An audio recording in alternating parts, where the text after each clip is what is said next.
109th Street. It is specifically between the TAG Young Scholar School, although there's 5 schools nearby, and the NYCHA housing complex. It's supposed to act as a connector between 2nd Avenue through the Poor Richards Playground. The site's been closed off for over a decade, so anybody who wants to access either Poor Richards Playground or 2nd Avenue usually has to walk around 109th Street or through the NYCHA housing complex, which includes over 14 towers. You'll see the site throughout the presentation with the red dotted line. Should I speak up? Is it okay? You're good. Okay. As I just showed, you'll see all of the NYCHA housing here in yellow, the residential, all the blue here institutional, or the 5 schools, and the green space here is Poor Richards Playground. The site is located in a flood zone, so when we were coming up with the design, we made sure that we took that into consideration, and we also chose appropriate materials for that. This diagram really starts to show the layout of the connector, as well as how the connector lies adjacent to the multi-purpose area of the playground. You can start to see all the program elements of the playground, and you can start to see that there are 5 schools nearby, and they range in grades from kindergarten through high school. So there's a wide range of ages of children who will be using the space. The next 4 slides I'm going to be showing photos, and I really just want to make sure that I emphasize that in the key map over here, the connector is over here. And right now these images are not going to be showing the connector at all, they're showing the playground. This kind of looks like the connector, that's why I'm saying that. So these 2 are taken from 3rd Avenue, looking into the playground from the entrance, and this one is looking at the play units again from 3rd Avenue. And again, this image on the left here is showing the basketball courts of the multi-purpose area. You cannot see the connector yet. But now the image on the right, you can see the connector in the distance with the chain link fence. Again, I mentioned that the site is closed off. And this is taken from the multi-purpose area. These 2 images now, you can see the connector, but from 2nd Avenue. So we're looking from the other side. The image on the left is taken from across the street, so you can start to see some context. You start to see the school, you start to see one of the NYCHA towers, you can get a sense of the scale of the site. The image on the right is closer up, it's zoomed in, but you still have some context. And I just want to mention the reason the gate is open. It happened last week when I went to take these photos. They were removing scaffolding from the school, so the gate is open, but it's never open. And the image on the left, again, is taken from within the connector, but the other direction. You can see there the scaffolding is up. You can see remnants of the previous design that had trees, so you'll have some vacant tree pits, and you'll see concrete slabs from the benches and game tables that used to be there. And the image on the right, again, is the same image you just saw, but more zoomed in. I really wanted to show this image because once the gate was open, which I actually never got to see as well, and this was just taken last week, you'll see the leaves on the trees with the gate open, the sunshine, and there's no scaffolding. The space really felt more spacious, it felt more open. And I really got a sense of the potential the site has to really be revitalized and brought back to life. So I was excited when I saw that. This is a really important slide. It kind of set the tone for the new design because the constraints here really kind of dictated what we were able to do. So I want to start with the 3 existing trees. These trees are honey locust trees. They do bring in some nice natural light into the site. And they were deemed healthy by our arborists, so they are going to be staying for the proposed design. The red circles around them are structural root zones. So the tree on the left has the largest structural root zone, leaving exactly 10-foot clearance underneath. So when we create any pathways for maintenance vehicle trucks, we need them to be 10 feet. So we just got lucky here that we have that 10-foot clearance. So this information is fixed. We know that in the new design, this has to be a plant bed, and this has to be the 10-foot pathway for accessibility for maintenance vehicles. So that's not changing. Then on the left, we have current situation where the existing drain is, where we have ponding.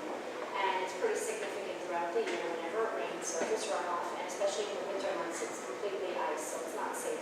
We need to remedy that. So we know that this is going to be constant as well, that this is going to be some sort of rain garden or something to remedy that situation. And we know that above that, we have to put a 10-foot access for vehicular maintenance as well. So we can really start to see the shape of the meandering path that's going to take form. And then above over here, you can see there's a sewer line that runs through the site. It's rather large. It's 3.5 feet by 2.5 feet. And there's a 15 15-foot DEP clearance on each side of that with constraints that we needed to follow for the new design. So this site is 0.17 of an acre.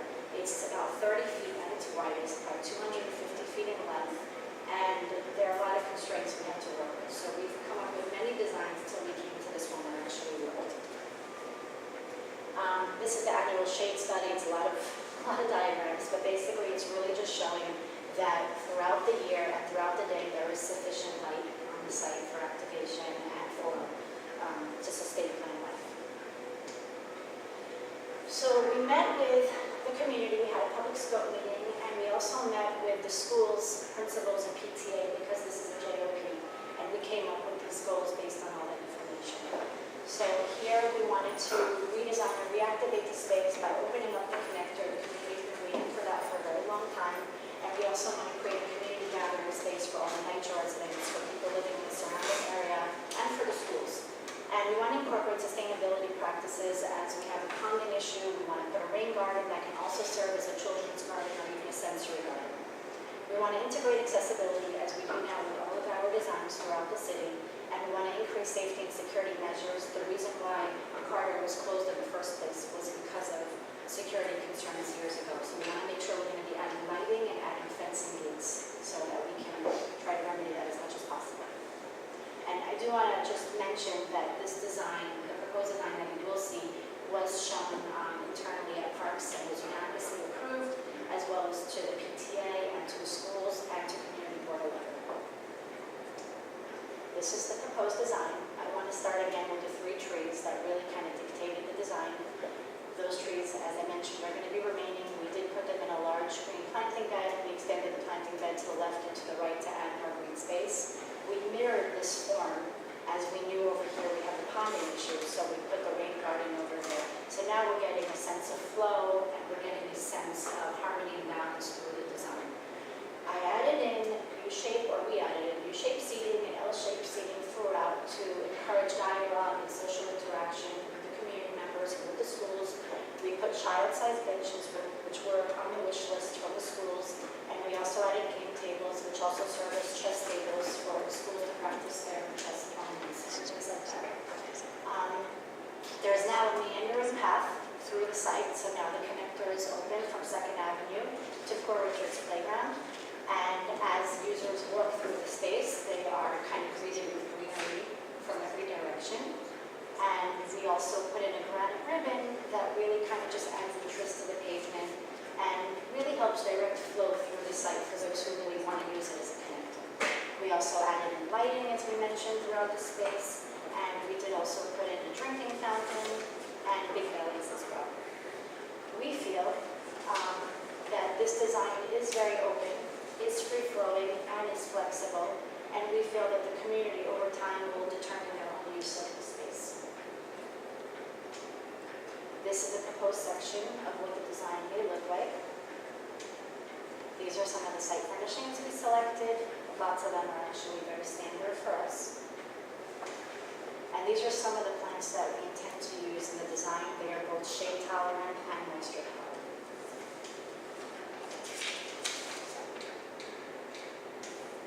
Thank you very much. It was very well presented.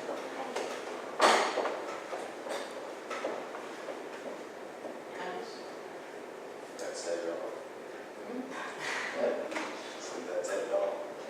If this is going to be used for children, for recess? It depends. I mean, we can speculate, but at the end of the day, the schools, I think, will be determining for themselves how they want to use the space. We know that they want to use the space, and they have intentions to use a children's garden and the game tables for chess, but we really can't determine exactly how they're going to use it. I think they're still going to be figuring it out over time. Whenever I see planting and I see orchards for children, I think, oh, they're going to enjoy that part of the garden too. We will be putting fencing, so to make sure, I mean, I have young kids who have playgrounds every single day. It's pretty rare that I actually see kids playing with the fencing, because I know we hear a lot about it, but I'm constantly observing, and it's very rare that I actually see that, but we will be putting fencing. You know, I didn't really focus until your presentation on the fact that the NYCHA parking is actually elevated. and it looms rather in your face. I know that there's a line of trees up there, but they're limbed up enough that fencing is, and I know you can't do anything about it, but I'm just thinking of where people are sitting relative to that view of the fencing. I don't know, I mean, I think it's very, first of all, it's wonderful that this is happening, because I think it's clear that it's an important space and obviously has been closed for too long. And I think that not having it as a straight shot through is more attractive, however you've been driven by that one tree. I guess what and there you have a terrible pinch point right here, so there's nothing you can do That's about the that. issue. And those trees, and I guess these people, hopefully these people will look that direction. Because are you allowed to sort of grow vines on their fence? Can you do anything to I was planning, see, the thing is actually because, violate their fence? so as you can see, mostly every other part of the chain link fence does have green space, right, except here, and that's Right. again because of the 10 Right, fence, because right, so of we couldn't put green. But all these narrow spaces that you see here are going to have the vines. We made sure that we have at least 3 feet Oh, there that we okay, can good. grow vines. Now, will those vines kind of maybe hover over? and Well, start you know, you spreading? can't, it is the best you can do. Right. We can't really put anything over here, unfortunately. That's the one space that we couldn't really do too much about. But hopefully, some of the vines from here and here can kind of start spreading over time. And, I mean, I think the idea of a children's garden is good, and if there's some constituency who wants to maintain it, that's fine. But could you not put in a drain? When you, Not put in a drain? I mean, have you put in a drain? Yes, we did. You know what, it's probably my mistake that I should not show that in there. But the existing diagram does show there's an existing drain, and we are maintaining that. We're going to probably be putting in more of a rain garden drain, like a drain basin there. And new piping, we're going to also be cleaning out the So existing it's probably drains. just a clogged pipe. It could be clogged, it could be the existing grades. We're going to just try our best to really capture as much surface runoff as possible and to select the right plants that are appropriate for that. So now, just a general question. When you were speaking with the various groups that you spoke to, and they were looking for some flexibility and programming not yet completely solidified in their mind, do you feel that this design is as flexible as it can be? I think we all believe that because we spent months on the design. We came up with probably about 10 other versions previously till we got to this one. And this one for us felt that it met the needs most of the community, of the schools, and also really the needs just based on the constraints. So this is the one that we select based on everything. So I do feel that, yes. So we heard in scope meeting, there's a couple of groups that would use it. The kids in high school, they're free for lunch, and they have no place to eat lunch around. So these little small spaces make places for different groups of kids. That would be very nice. And then the tables and chairs can be used during the weekend. They can be used for chess or not. So it gives a variety of seating and a little bit of social seating, rather than lining up seating all along the. So the kind of programming that's being considered is not like a book fair or something, because I'm just wondering, you have no space that's actually open. It's all, and so that's when I think of flexible space, I think of it as kind of not having many encumbrances. The yard next to it is right now totally open. So that's- if you were having if you're going to have your fall fair, you would have it in that space. If you were maybe having a small book fair, you would have it here if you wanted. We put together those diagrams, which it sounds like you're familiar with them, you mentioned the book fair. So I think we put those together, and we knew that when we met with the principals in the schools that they were thinking, they're like, oh, we could use this space for a book fair, we could use it for a spring fair.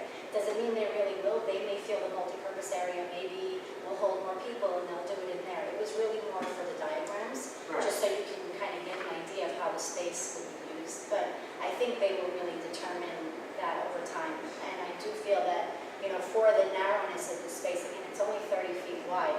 We really first and foremost want it to be a connector. We want to open the connector. So that does take up, again, the 10-foot wide pathway. So there's only so much space left. Right, I mean, at the end of the day, that's what I think, is that if the majority of users are the lunchtime or neighbors passing through or something, and they've got this other huge space, I just think it's almost a mistake to have tried to sell this as a flexible space, because it really isn't flexible. The dimension is not flexible.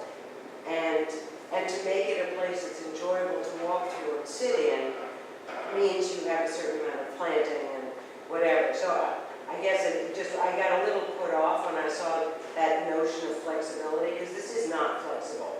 But the space is not flexible, really, it's too small. But we also feel that that smallness behind it really adds to the intimacy of the Yeah. space and quaintness. I think, sometimes Manhattan can be overwhelming, and let's say with, the elderly group, people who may live in NYCHA, there may be like a group of older women who really just want to come and they want this little, kind of pocket of. Oh, it's, room to yeah, it's sit in. perfect for that. Right, so sometimes that it's not open can also really talk to certain groups, so we're hoping that maybe the people who want the more open space will go more to the playground.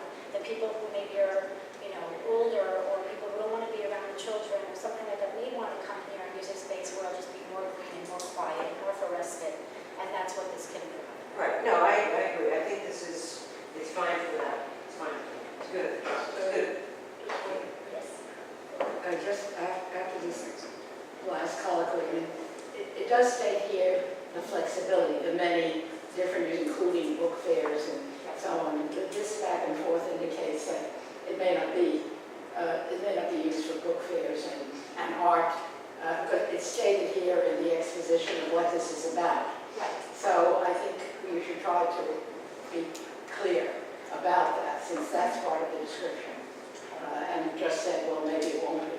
But the second thing is, and forgive me if I missed this, but who maintains this? Who is in charge of it on a daily and weekend basis? The school, Parks Department? How will it work for maintenance, repair, and all of that? And will it be codified in some fashion? It's a JOP, so the Parks Department joint operated playground. The Parks Department is responsible for all maintenance and all capital work. It just means that it could be closed off during the school day.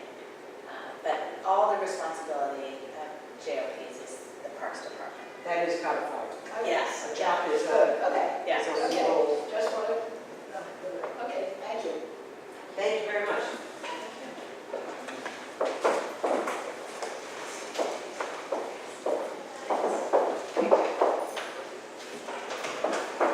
Thank you for your time.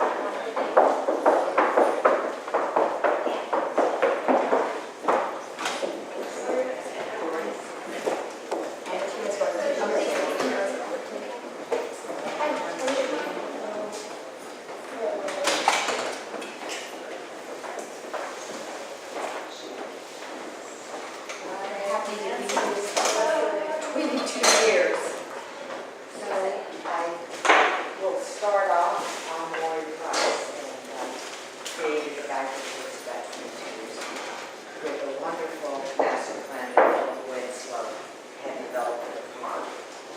This is a tripling of the space that now exists.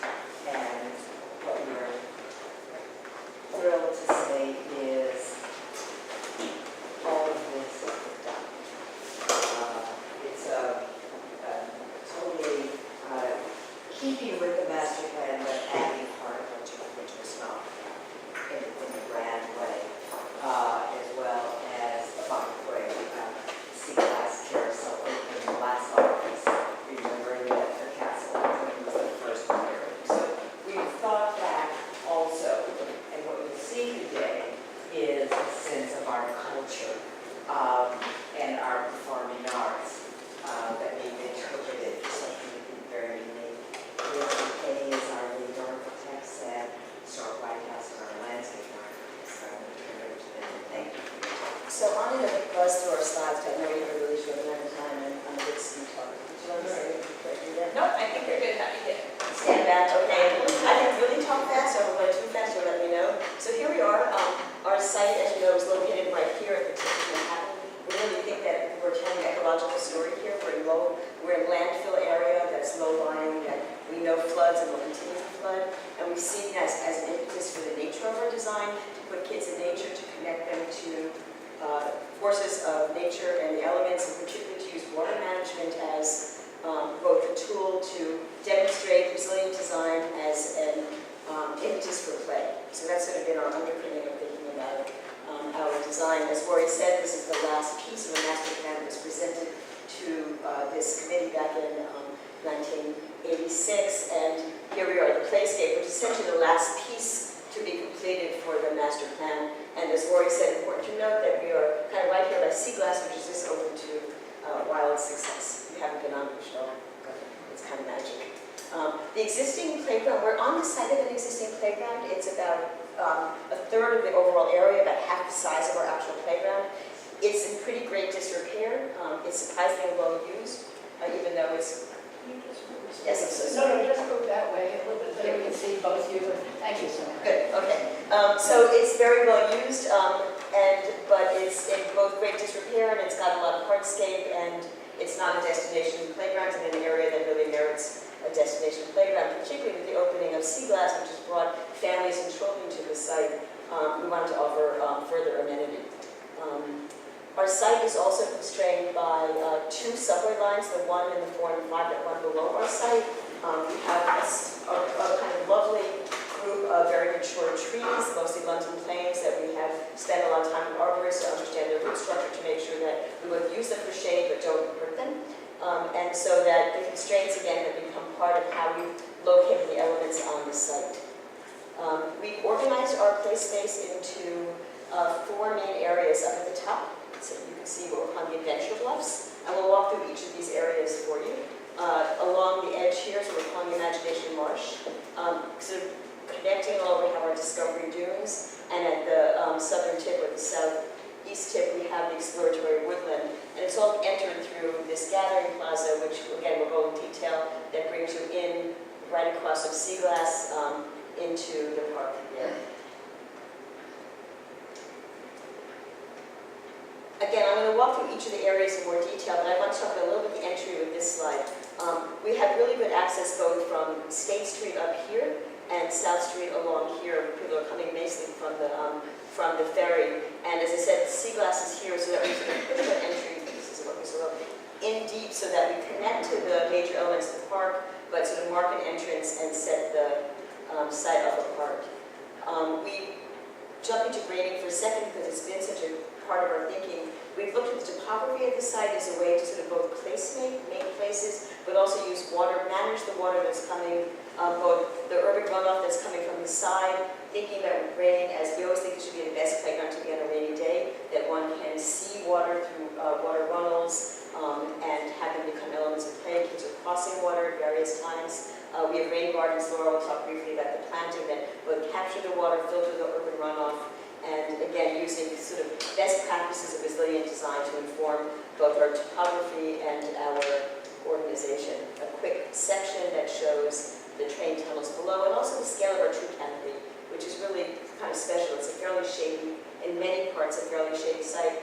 And bringing that topography into the site has been, bringing that landscape into the site has been a really strong element for us. This will be a playground that is really set in horticulture. In part, we can do that because the battery will maintain it, so that it's not putting too much of a burden on the parks department. The battery has a team of gardeners and landscape folks, so that we can have more landscape than one might see in a typical playground, which again is part of our thinking about the character of this place. So I'm going to jump inside because it becomes the defining element from the outside to our adventure bluffs, which again is this top area here. You can see it on the model, which is over here at the top end. And here we've organized it, the area around 5 slides that bring kids fairly high. Our highest slide is 17 feet. We have a 12.5-foot high slide, an 8-foot slide, and a ramp that sort of brings up one overlooking back to the entrance to the playground, coming along, rising up, again looking back, an overlook that brings us back over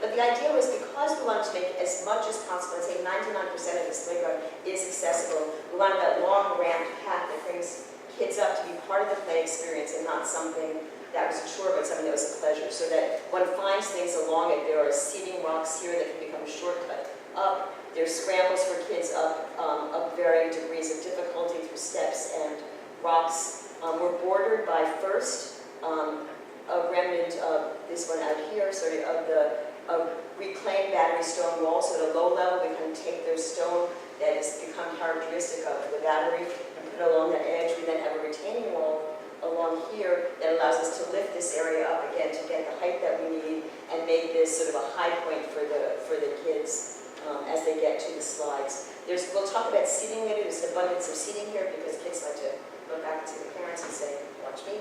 There's lots of that. And this is a view looking up at our slides. Again, the highest one, the two wavy slides that are the middle ones and the lower ones for younger kids. Over there is the sort of mist bowl.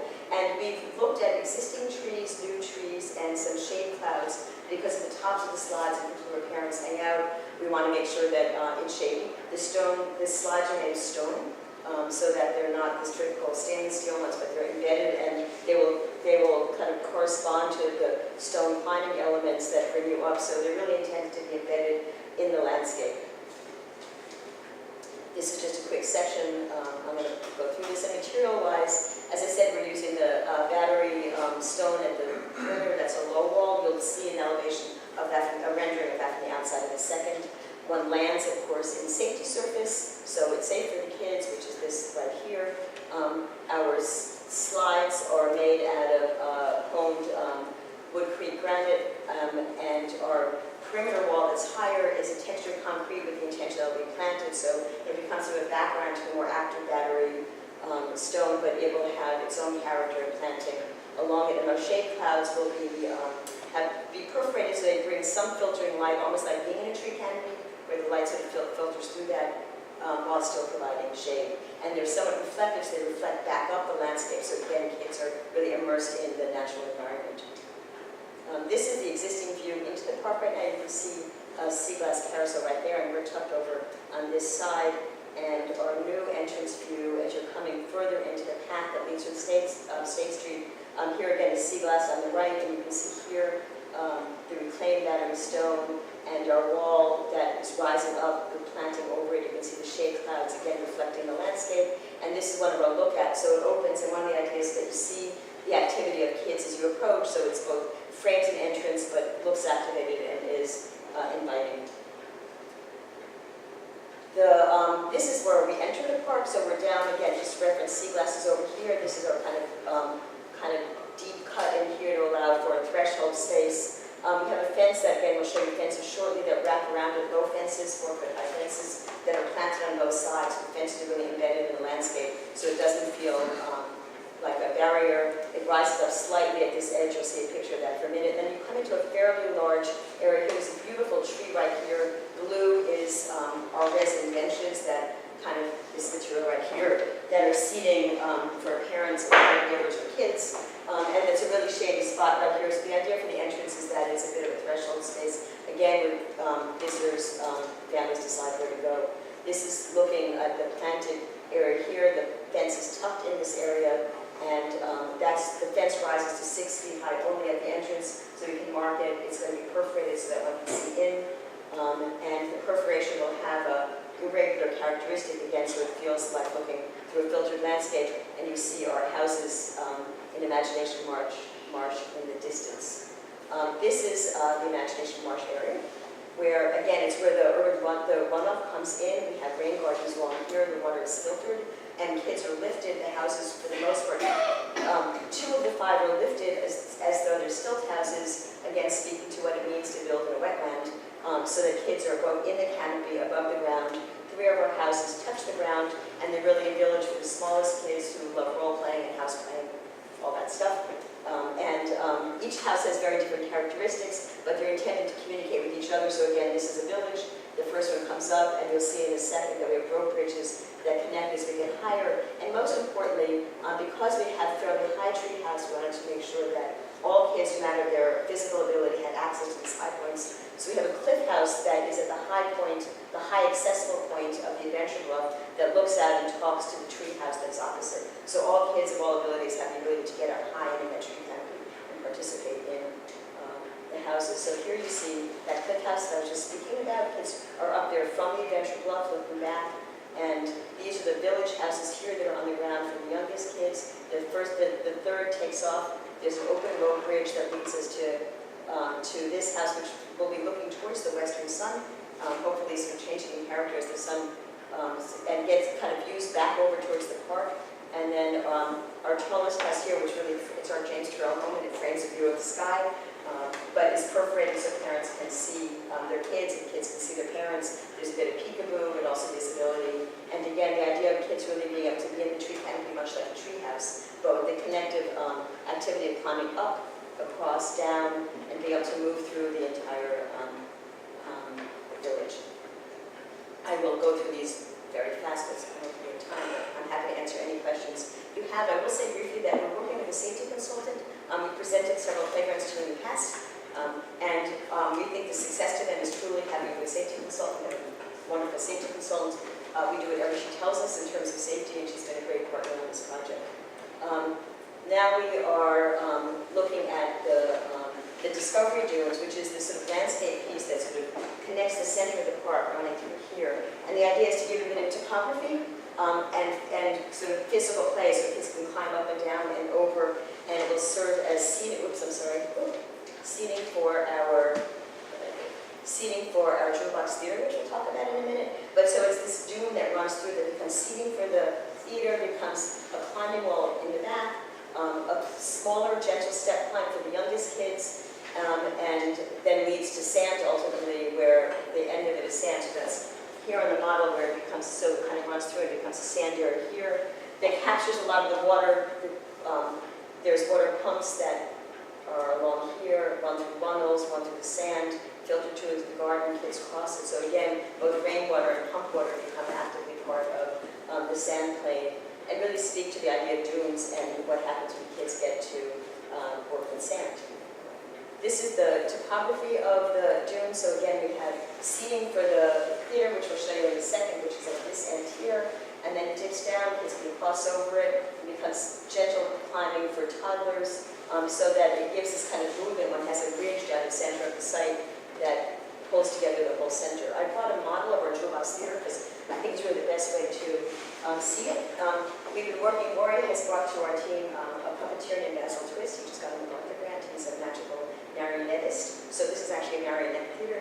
There's a bridge at the top to serve performance. It's only accessible to the puppeteers. But it acts as a performance stage, impromptu for kids, story time, play, and then even a hand puppet theater on the side. So the idea is that it's a very activated playhouse. Kids can move in and out of it, weave through it, but also really suggests with the proscenium active performance so that kids can really. What are the dimensions of it? It's a 14-foot by 14-foot sheet. So 14-foot high, 14-foot wide. So if the puppeteers where are they, and do you see, where are they? They are standing here. They're sort of tucked up down slightly. I think there's what, 5 feet between them and the top. Yeah, maybe you could say. Yeah. Again, these dimensions were worked out with Basil, so we used him as our puppet consultant. Again, kids don't go up here. We kind of really wanted them to, but we think we're going to do it safely. And we actually mocked this out on the site to look at it relative to the scale of the trees and how you see it when you come in, so that we did a sort of full-scale sort of mock-up to look at how it positioned itself and it also is, it's a colored stainless steel, it's a bronze tone, it's textured so it doesn't scratch, or scratches minimally, and will reflect the landscape around. So we're trying to both make it a centerpiece but also make it quiet so that it again captures the spirit of the landscape. So here you see the dune becoming seating. We can actually fit about 135 folks when it's showtime, but they're kind of broken up seating so it doesn't look like an empty amphitheater when it's not showtime. It's a good place. The steps are of different size. We don't have backs, so people can sit, they can eat their lunch, they can watch their kids perform. School groups will come. And the back, which needs to be essentially a railing so that kids don't fall off, is a climbing wall, so that we're using that height, again, for gross motor activity, and then it ties into the play of sort of crossing and climbing over. The last corner, which is down at this end, is a heavily planted area. There's very dense traffic along that corner as people are coming in from South Street. So we're calling that an exploratory woodland, and Laura again will talk about the planting. There's sort of stepping stone paths so kids and families can tuck themselves into the landscape in a more quiet area. Our materials, am I talking fast enough? Our materials are varied. We put cardboard palette. The pink that you see here is just continuing outside of our fence line, the asphalt hex pavers that are here. The yellow here is safety surface, and the materials are on the table, so it's this mixture of the pink is the safety surface, and the yellow is aggregate concrete, so it'll have a texture, and we'll tie into the stone that are the slides here, so that we use a mix of materials, so it's not blanketed as any one thing, but that it changes character depending on where you are. This is not color coded. This is color coded only for type, not for actual color. The palette is quite quiet. Our intention is to have this sit very quietly in the landscape, let the landscape be the primary color of the site. We've worked hard in terms of primary, secondary circulation, so we have wider paths, narrow paths. We've looked at sort of accessible routes. Again, I'll come back to this if you have questions about why things are. And seating, we've had a lot of conversation with parks about seating.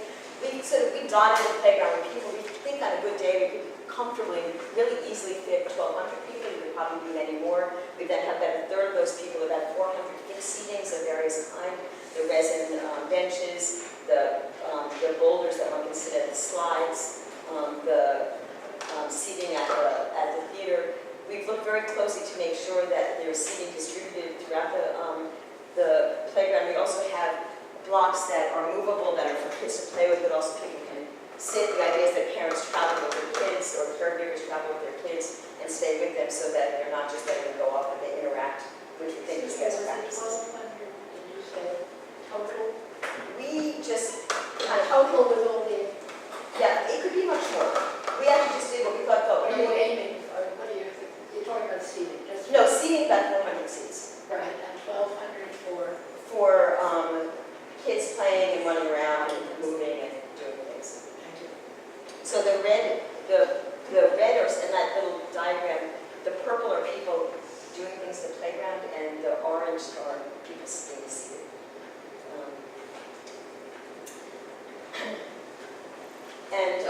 Fence-wise, we really have two types of fence. We have three types of fences. We have a Jacob fence, that's a 4-foot fence that is this fence up here, very open, that runs along our perimeter. The idea is that it's planted. We wanted this to feel like it was unfenced, but it does need to be fenced, so it's a very quiet fence. It's planted on both sides, so it's embedded within the planting. At the entrance, we have our perforated fence right here, and then in the more critical plant areas, we have a low plant guard to hopefully suggest that kids don't climb the plants, although we suspect they will anyway, but the idea is to sort of encourage them to stay out. Again, I wanted to emphasize how important it is to us that the space be truly accessible. There is one slide that's not accessible, and there are the upper houses that are not accessible. Everything else, the experience is, and we have locations, we have transfer platforms so kids who have upper body mobility can do things that they traditionally can't do in playgrounds. And it's one of the things that our safety consultant has been a very good advisor on, really how to make sure that we have full access wherever we can. It's been an important aspect of the design. And likewise, looking at how families and kids play. We've looked to make sure that in every area simultaneously kids of different ages can play together. It's really problematic for a caregiver to have a kid who's 2 and kids who's 5 if they really want to be in different places in the playground. So we've tried to make sure that a caregiver can be in one spot and watch multiple age kids play. So every place has activities that are developmentally appropriate to specific ages, which again has been an important goal for the playground. All right, okay. So the place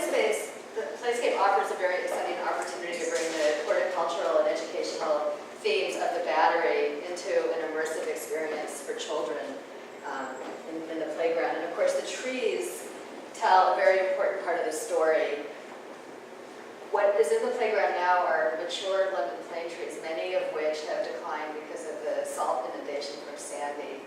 So we're really using the landscape strategy to make a much more resilient landscape and also to educate children about resiliency in this kind of new world that they're inheriting with the bioswales handling stormwater and flood protection from surge and a whole new landscape vocabulary that's really coming to New York. So under the London plane trees, we're planting the next generation of shade trees, knowing these are going to decline. And the trees will be the signal of the different types of landscape habitats that the children can experience as they go around the playground, both based on the location of the different landscapes and also the topography that we're able to introduce to the playground to get the slide hill and the dunes and the swales. So starting with the bluff at the entrance, again, this is this concrete wall here, and that's going to be infused with vines, with the trumpet vine and also with the Boston ivy. So that will greet people as they come into the park, because the park is really about horticulture, and so we want people to get that message right as they're entering the park.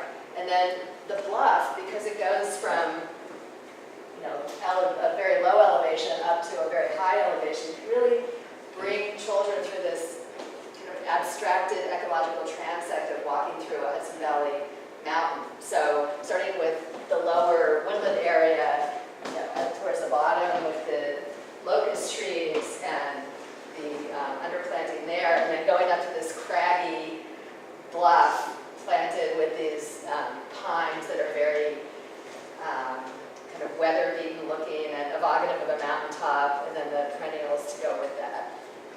And then, of course, the path as it winds up the bluff leads the children through these different landscapes. Then coming down to sea level, or lower, under the pole houses, is this rich wetland landscape with smoke bush and willows and the dogwood. And what's really great about this landscape is, one, it's thickety, it's water-loving and thickety, so it's going to help screen the playground from this very utilitarian area beyond it, which is where the buses are turning around by the South Ferry. And also, the kids can harvest some of the branches of the willows and actually make the marionettes with them and use them for play. So that's an exciting element. And then, of course, the plants that are going in the swale here, the water-loving perennials. And then this exploratory woodland at the other park entrance by the South Ferry, where we have the sweet gum trees, which will add a really beautiful, colorful dimension to the park, underplanted with various grasses. And then this landscape in front of the building, this comfort station at some point will be redone, so we're just putting a sort of simple meadow, flexible landscape here that is probably temporary. And then, of course, weaving the playscape into the rest of the park, planting very rich plantings along the perimeter that tie into the planting gardens at the Carousel and at the Bosque that Peter Olduff has been working on, using some of his plants so that it's all nestled into the park. Here at the South Street entrance, we have the bald cypress trees, which really love having wet feet, and this is probably the most flood-prone part of the site right there. And I'm going to turn it over. We're happy to take questions.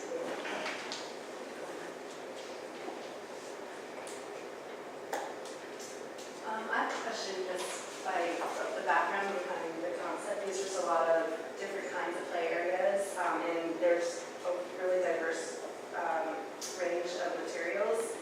And it's just some of the thinking behind, the choice of the materials and how you think of them as harmonizing or adding to the space. Yeah, I think it's a good question.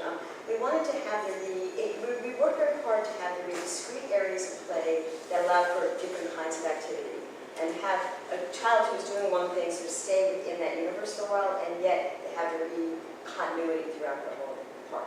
So we looked to have both color materials. So as you can see, we don't have a lot of color in this space. We really want the landscape to be the color. We're looking, for example, The dune material is sort of one tone that runs through the center sand color, so it kind of unifies the space, but allows for both different areas that have different characteristics and qualities of play, and yet have the whole read as a whole. And it's been, that's been important to us both to have it feel unified, to make a very strong sense of place at the whole is one of our governing laws, to make sure that parents have good visibility throughout the playground. That was a very important idea. And to have it kind of hold together and yet have different areas. Kids play very differently, so that we've all been spending quite a lot of time in playgrounds over the past year. And, you know, watching how kids play and how they move, wanting to make sure there's a seamless ability to move, so you don't have to like pack up and pick and go to another spot, but allow kids to kind of, when they're tired of one kind of play, move to another, and yet maintain some visibility and continuity throughout. So we see planting in a way, this green belt is holding it together, and this sort of centered, sort of dune-like landscape, sort of tying it together as you sort of find your way into different areas of play. Well, you know, playground design is, gets increasingly more challenging, and the bar has been set high, and you've certainly risen to that call. I think it's, you know, it will be a very exciting playground to be in. I had a couple of just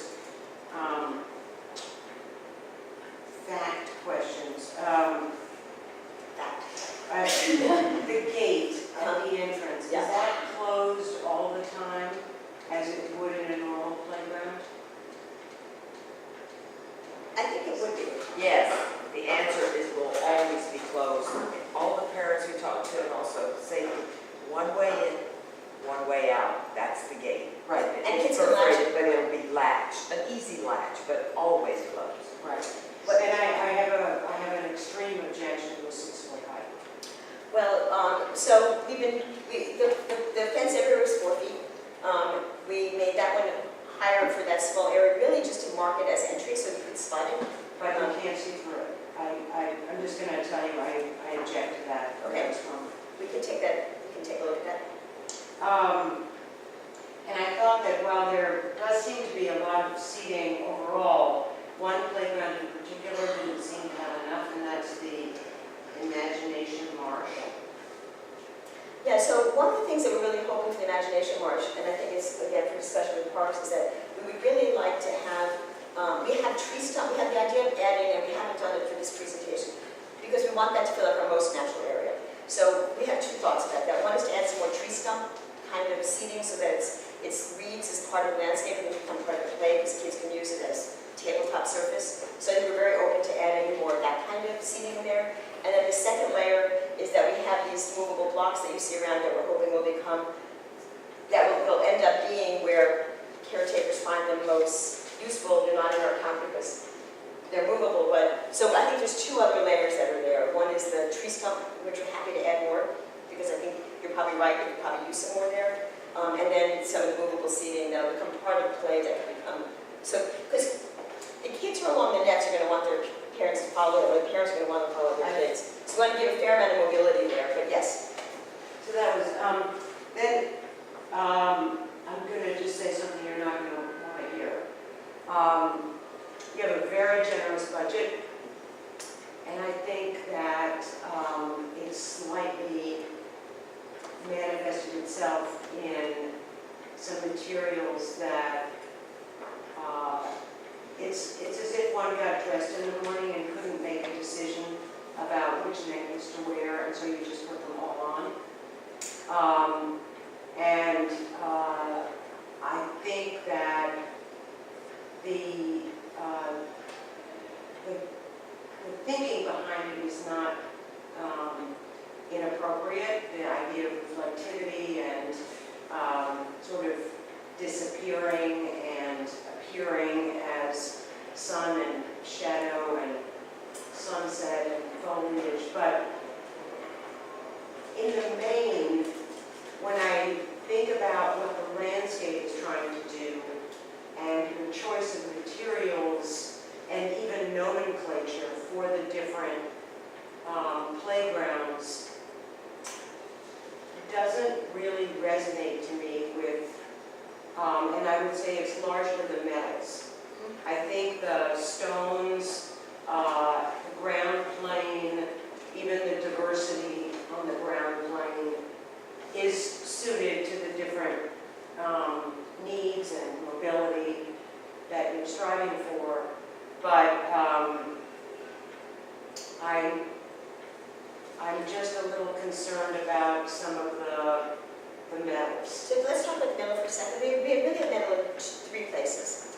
We have it at our theater, which really grew out very, very intentionally of wanting to have it have somewhere else. You know, like theaters, if you look at Brazilian theaters, they really sort of sparkle, and yet we knew we were in a playground, so we didn't want it to be, you know, sort of weird. So we looked at it as something that could have that bit of sparkle and yet sit somewhat quietly in the landscape. And I think that the material we picked is a little duller than we originally thought because we didn't want it to be too bright in the landscape. We were worried about reflectivity and it being. So I think that we're in a place where it's actually, you're going to help me find this right here, where it has a softness to it, even though it's metal, and when we put it outside, it does reflect the green of the landscape, so it's not very shiny.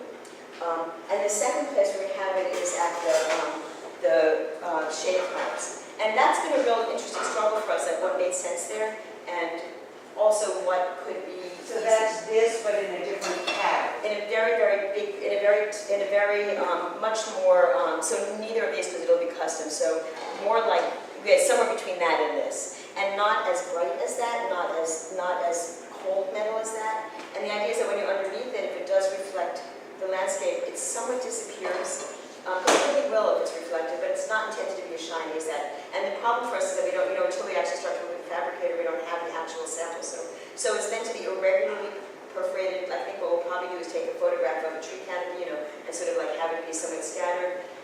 See what's the right amount of shine so it isn't bright and yet it's soft with the landscape, so that it's there but it's really somewhat disappears. We're not looking for brightness. We're looking for it to actually use its reflectivity to quiet itself. That's our goal.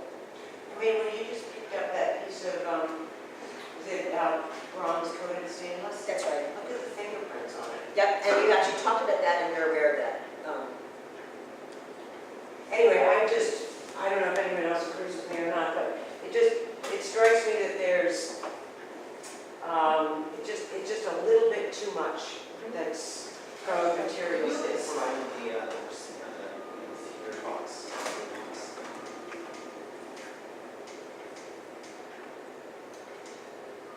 Because this slide for me, like if we're talking about, you know, areas being discrete, a kind of cohesion, even just visually this, and it might be a matter of the rendering, but for me, like looking at this, to me, there are a lot of things going on. And, you know, there isn't a sense of like stillness or quiet, to me it's more, you know, you have a kind of rock climbing wall, the seating area, colored seats, you know, mobile colored seats, and then the stage, which each all feel kind of like part of the main village. Maybe the rock climbing wall and the seating area do kind of have this interesting hybrid where all the scenes are. But that's, you know, hearing you say, and this is, you know, this is observational, not in the research, but hearing you say it, you know, it'll be sort of like a cohesive site with discrete sections. Just as a visual read, you know, I don't get that sense. And this slide is dangerous.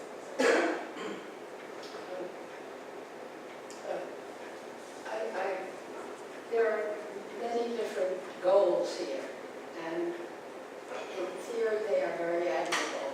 I have, I guess, 3 comments. First, I paid attention to what Laura spoke, and what she said was, she introduced her part of it by saying the park is really about horticulture. And that's absolutely wonderful, and I think that the selection and all is very good and interesting. But the park appears not to be solely about horticulture at all, actually. And in fact, there are 2 other questions or comments at least. One has to do with the Jewel Box Theater and the activities there. You mentioned so many different kinds of activities for it.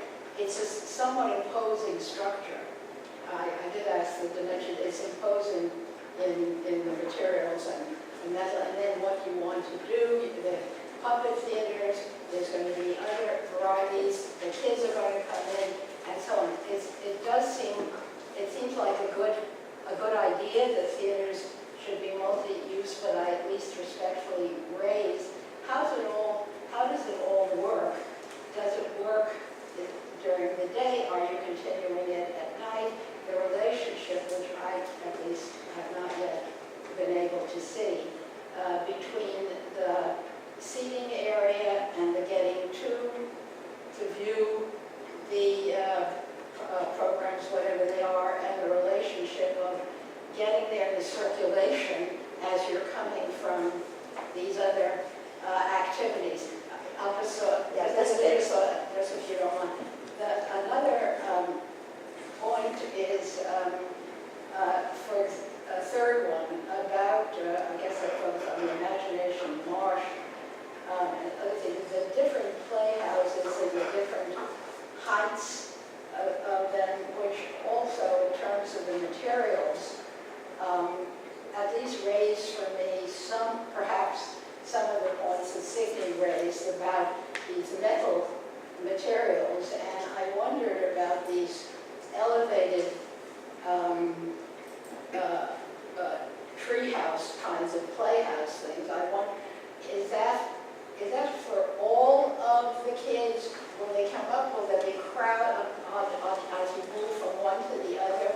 They seem very dominant, and both in the materials and in terms of the perhaps overall theme of the experience and of the horticulture. So I'm just wondering about all of this. I am particularly interested in the attempt of the theater, what it's about which I am somewhat confused and raise some questions. The idea of improvisation in a culturally rich city such as ours, when I spoke with a lot of the schools, and even before we even thought of puppetry as one of the ideas, we now have 11 schools within walking distance. We've had our urban farms, so we've educated 10,000 kids. We really have developed a great relationship with our schools. And this new neighborhood, they all, when we said it is improvisation, whether the village houses of children really wanting to feel that something is for them to perform. When I got to know Basil Twist, he said, this is such a great way for children to figure out there are these, outdoor curtain type of things where children will be able to close them and open them. They're not cloth. And he said, these children are going to know very soon if they want to be in front, behind, or they want to be the ones moving. He just, and his other educators have said, oh, I just did puppets with my class. This would be great to go. The music teachers have felt they could do, recitals here. It's to come and go with the classes. We also are the home of many day camps. And so it's the idea that it's to be thought of as a piece of playable equipment. That sure we can have a puppet group come. Cheryl Hinson is also one of our advisors. We've been working with the Jim Henson Foundation because the ability of taking an ancient art, puppets, to not be ever dark. We didn't want it to be like the Swedish puppet house in Central Park. We wanted a living, breathing type of thing that definitely, if someone wants to program it for the night and bring in auxiliary lighting, all it's free, children can come. I think definitely we would be open, and we will hope to do that certainly in the the summertime, so we have mature. But we didn't want it to be dark and a dead space, but that a parent that brings a guitar, a child that is playing with kazoos. I mean, that there is this sense that someone just had a parent play the guitar. So people want to sit and listen, fine. But if they want a toddler, we also know that toddlers need climbing. They're living on flat apartments, and these steps were really done for younger, below 1 year as they learn to climb. So it's a big space. It's over 60,000 square feet. So when we mock these up Yes. there, to be sure. You've got the Staten Island Ferry, which is enormous, just next door. So there are other structures, and of course the skyscrapers right on the border of this. So we wanted it to be, and we worked a lot with parks on where the rope ladders work. They're totally enclosed, and how children like the climbing, the upper body. Because of code requirements today, children are not having as much development physically because of everything having to be safe.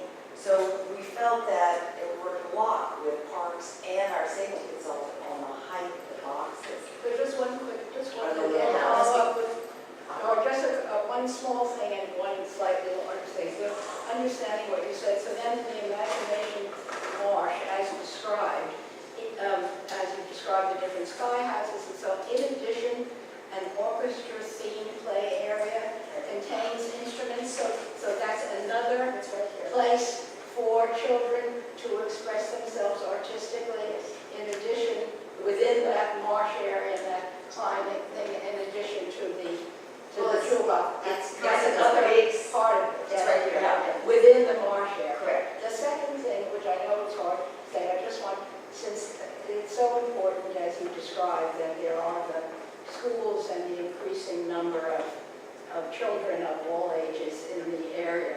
When you said, and it's very hard to control, it's also a big tourist area, is it a destination for the tourists, for the schools? Are you working to bring the schools there specifically? I know you can, but is that the thrust of it? I think we're trying to respond to what the situation is at the tip of Manhattan today, which in this neighborhood, 65,000 people living and having children, 11 schools within walking distance. We have found, interesting enough, that Sea Glass is not a tourist destination. This most extraordinary carousel that is amazing is not a tourist destination. We sold 100,000 tickets in the first 3 months we were open, and it was neighborhood. It was return visitation, it was New Yorkers.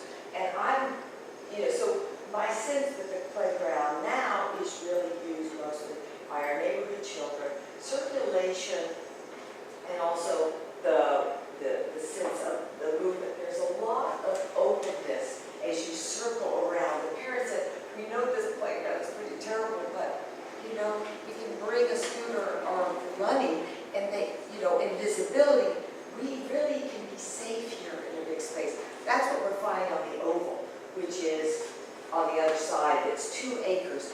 The families have said, don't take the fence down. When we bring our child here, we have 2 acres of lawn. There's nothing like this.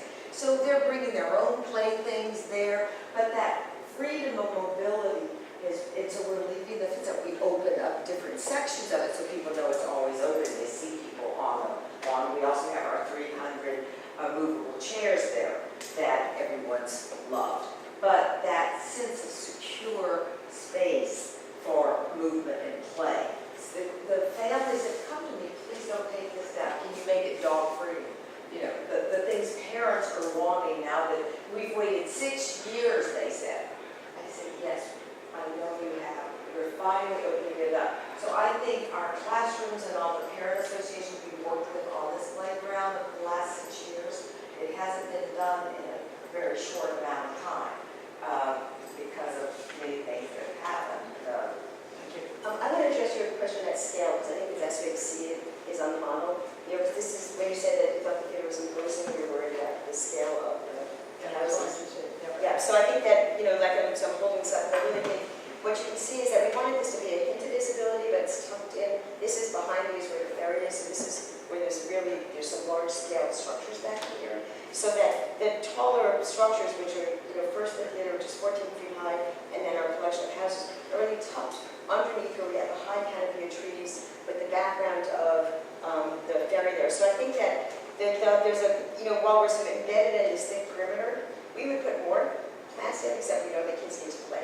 So we're trying to do this balance of a dense planted perimeter and plant interacting, particularly over here where they're climbing, but still know that kids need to run and are not so respectful of consultants. But then the higher structures are really tucked along the edge here so that they're not, I think that, I understand you weren't imposing, but I think that we stood there, we looked at scale, and these trees are tall. So I think that, again, you can see the relative nature of the theater and the houses in the context. And I think it's the best way to understand both how quiet, I do think it's a little quiet, but how quiet the kind of overall reading is with these sort of higher pieces sort of running along the edge there.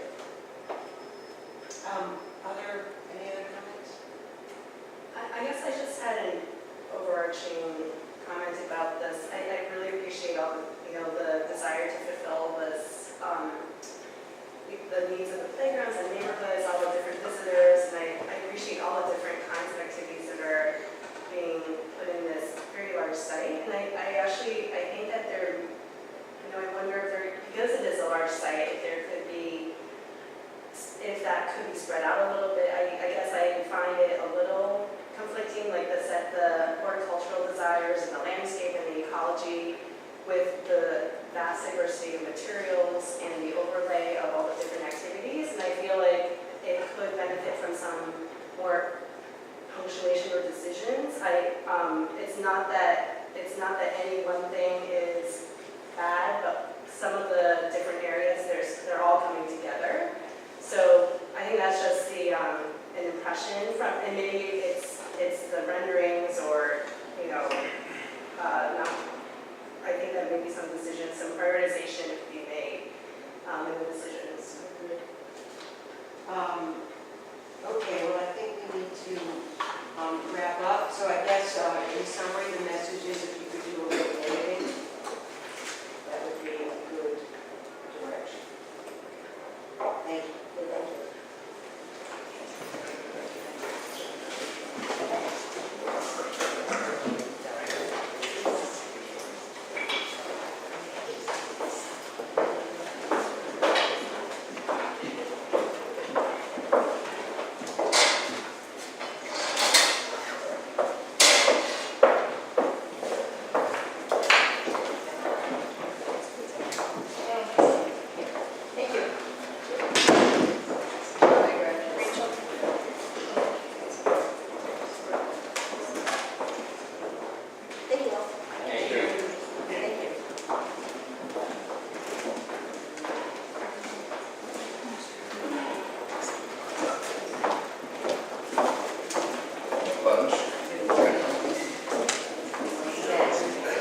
Solid granite.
Coming to the project and also from the Governor's Office of Storm Recovery.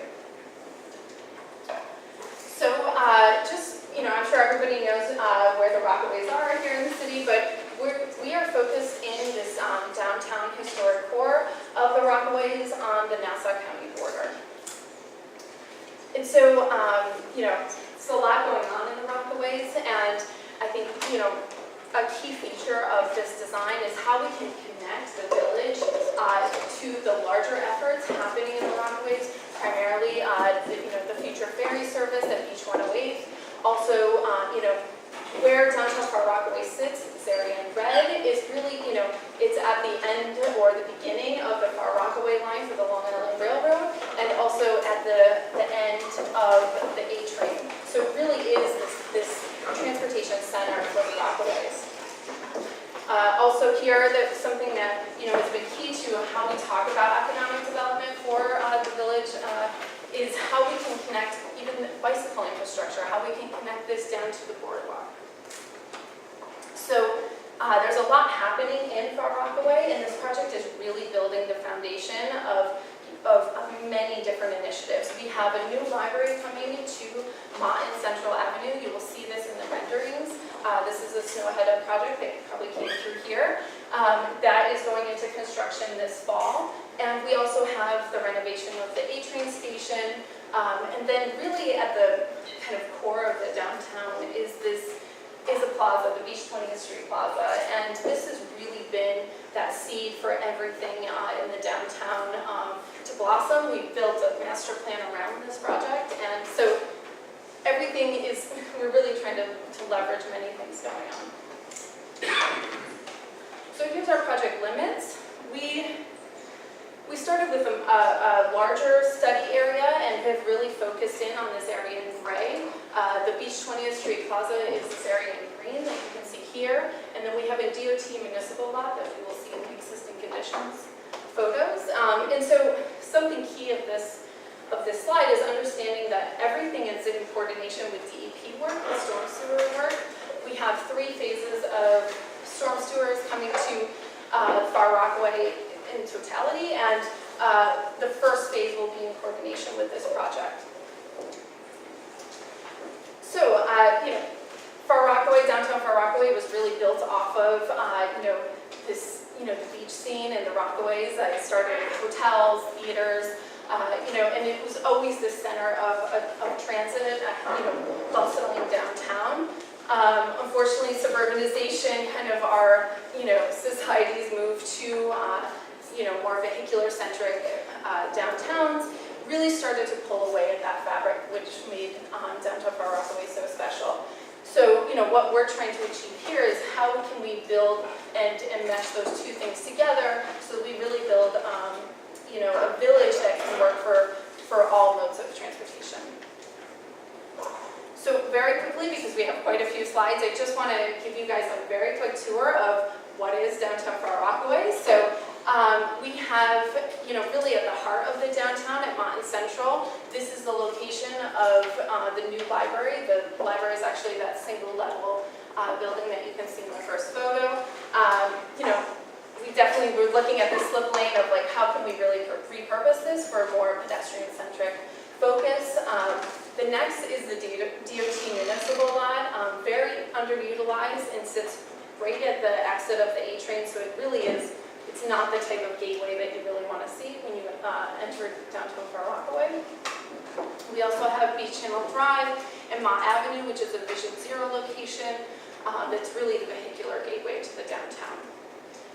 And then also we have here when you leave the A train, you're really surrounded by parking lots. You're surrounded by the parking lot of a private shopping center on Mott Avenue, and then also the DOT parking lot. But there's a lot of great resources in the downtown, especially the architectural character of some of these historic structures. You have industrial buildings. You have some great resources that we want to build upon in this new vision. But what are the issues?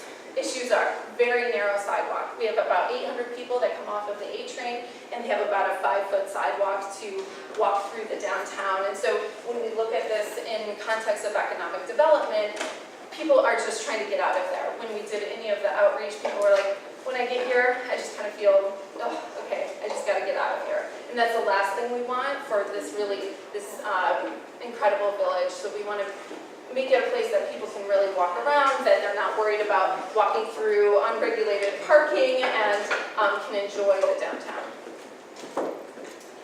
So as I mentioned, this is a transportation hub for the downtown. So we've completed a larger transportation study, which really has focused us in the downtown core, as well as a transit study. And so when you look at that parking lot, the first inclination was, well, let's make it the actual transportation hub that maybe it should be.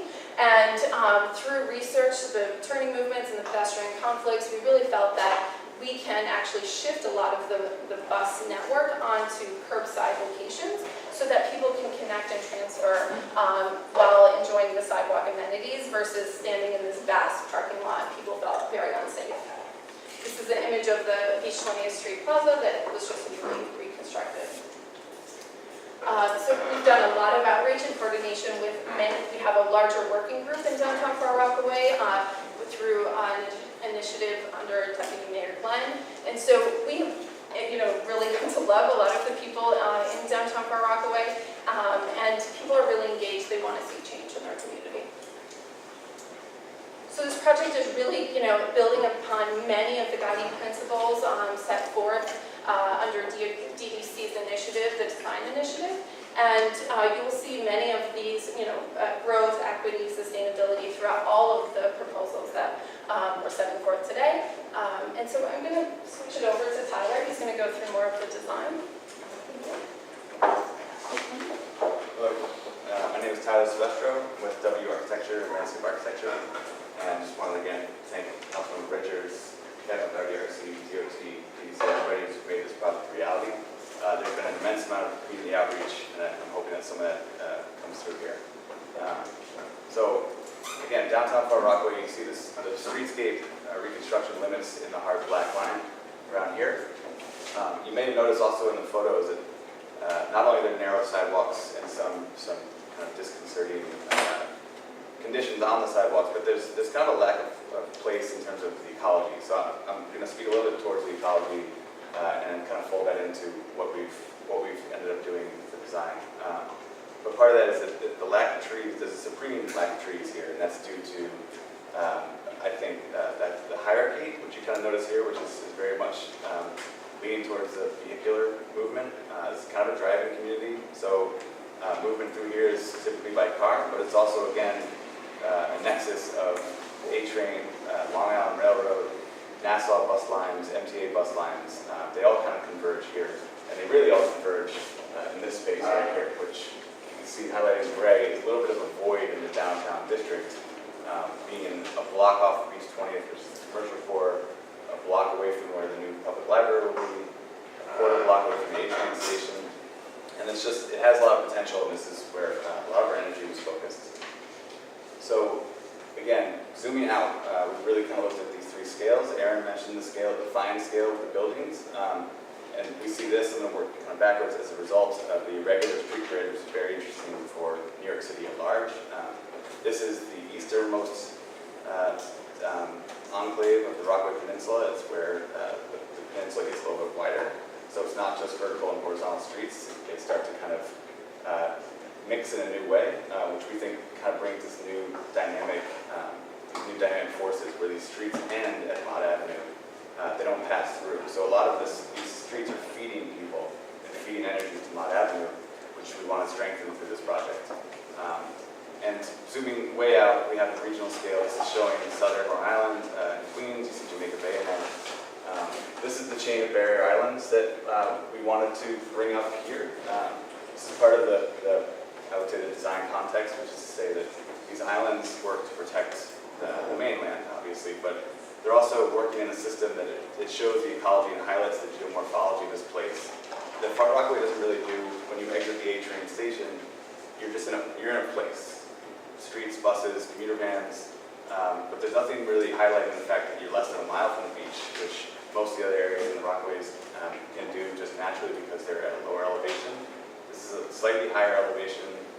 It was not flooded by Superstorm Sandy, even though it was pretty badly damaged. But I just want to point that out here so that going forward we can reference that. So again, this is the project limits in red and yellow. You see Mott Avenue, which is again being fed by these beach streets, which is another really cool aspect of the Rockaways, that they have beach streets. And the A train station all converge in this central zone. So this, you can't really read it, you may have seen it in your previous review, but this says potential future development. This is a site currently, it's an RFP out for affordable housing through HPD and EDC, who we also worked with in terms of finding the dimension of this L-shaped plaza. But I guess really what I want to highlight here again, going back to just for a second to the trees, there are about 15 trees currently in the zones that you see.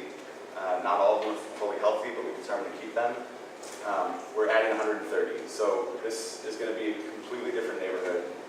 We also are just recently celebrating the fact that many of the overhead utility lines, we were just told about a week ago that we're going to be able to bury them and have underground utility lines, which will further enhance the benefit of health of the trees.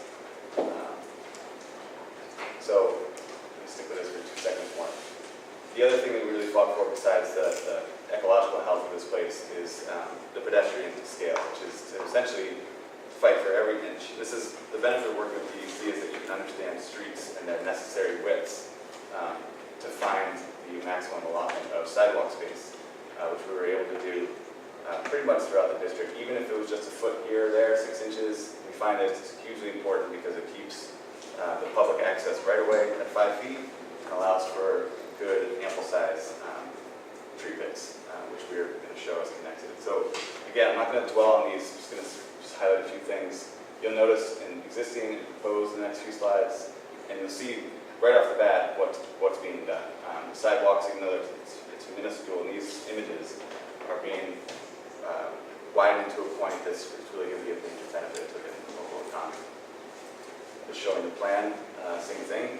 I'm going to highlight the fact that we're going to keep these amenity zones throughout the district, so we're really kind of tying the district into one coherent character, where we can have city benches, permeable pavers, which we'll get into also, with structural soil beneath for the ample soil volume needed for good maximum tree growth.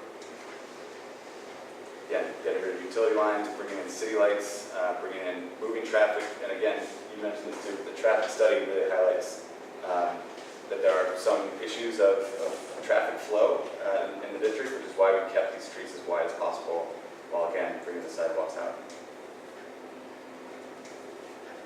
So this is looking northwest on Mott, just east of Beach 20th Street. Beach 20th Street is in this direction, Central Avenue is in this direction. This is a primary thoroughfare. This is where Mott Avenue and Central Avenue connects. This is the rendering of the Far Rockaway Library, public library. And you can see kind of in the distance here, this is what we're going to call the Green Street, but this is an open space plaza that was previously a pedestrian refuge island, which is now connected back to the main sidewalk to create one contiguous open space. Beach 21st Street, this is where the new linear bus terminal is going to be. So no longer is that bus terminal going to be in that large open lot, but we found a way, through the traffic study, found a way that we can line up buses on the east side of Beach 21st Street and expand the sidewalks on both sides to a degree that allows us to plant trees as well.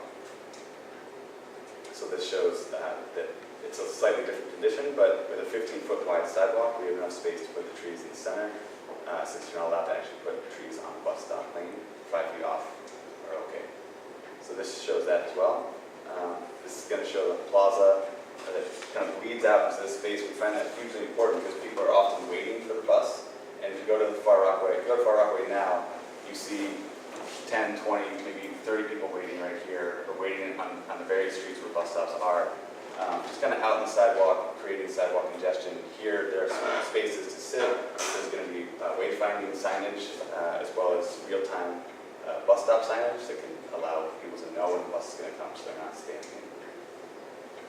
Beach 20th, just one thing to highlight is we're going to be putting in honey locust trees in this zone, which for businesses is a big concern for visual sightlines. And anyone who's been to J Street Metro Tech have seen the bosque of honey locust trees, which create this canopy at such a height that it doesn't really inflict on those visual sightlines. And again, Beach 19th, what I wanted to highlight is that these beach streets, even though they're all beach streets, all have very different characters. Here we're bringing in, again, streets, this is in this case ginkgo, but street trees that really perform as an identifier, as well as keeping consistent these amenity zones along the streetscape.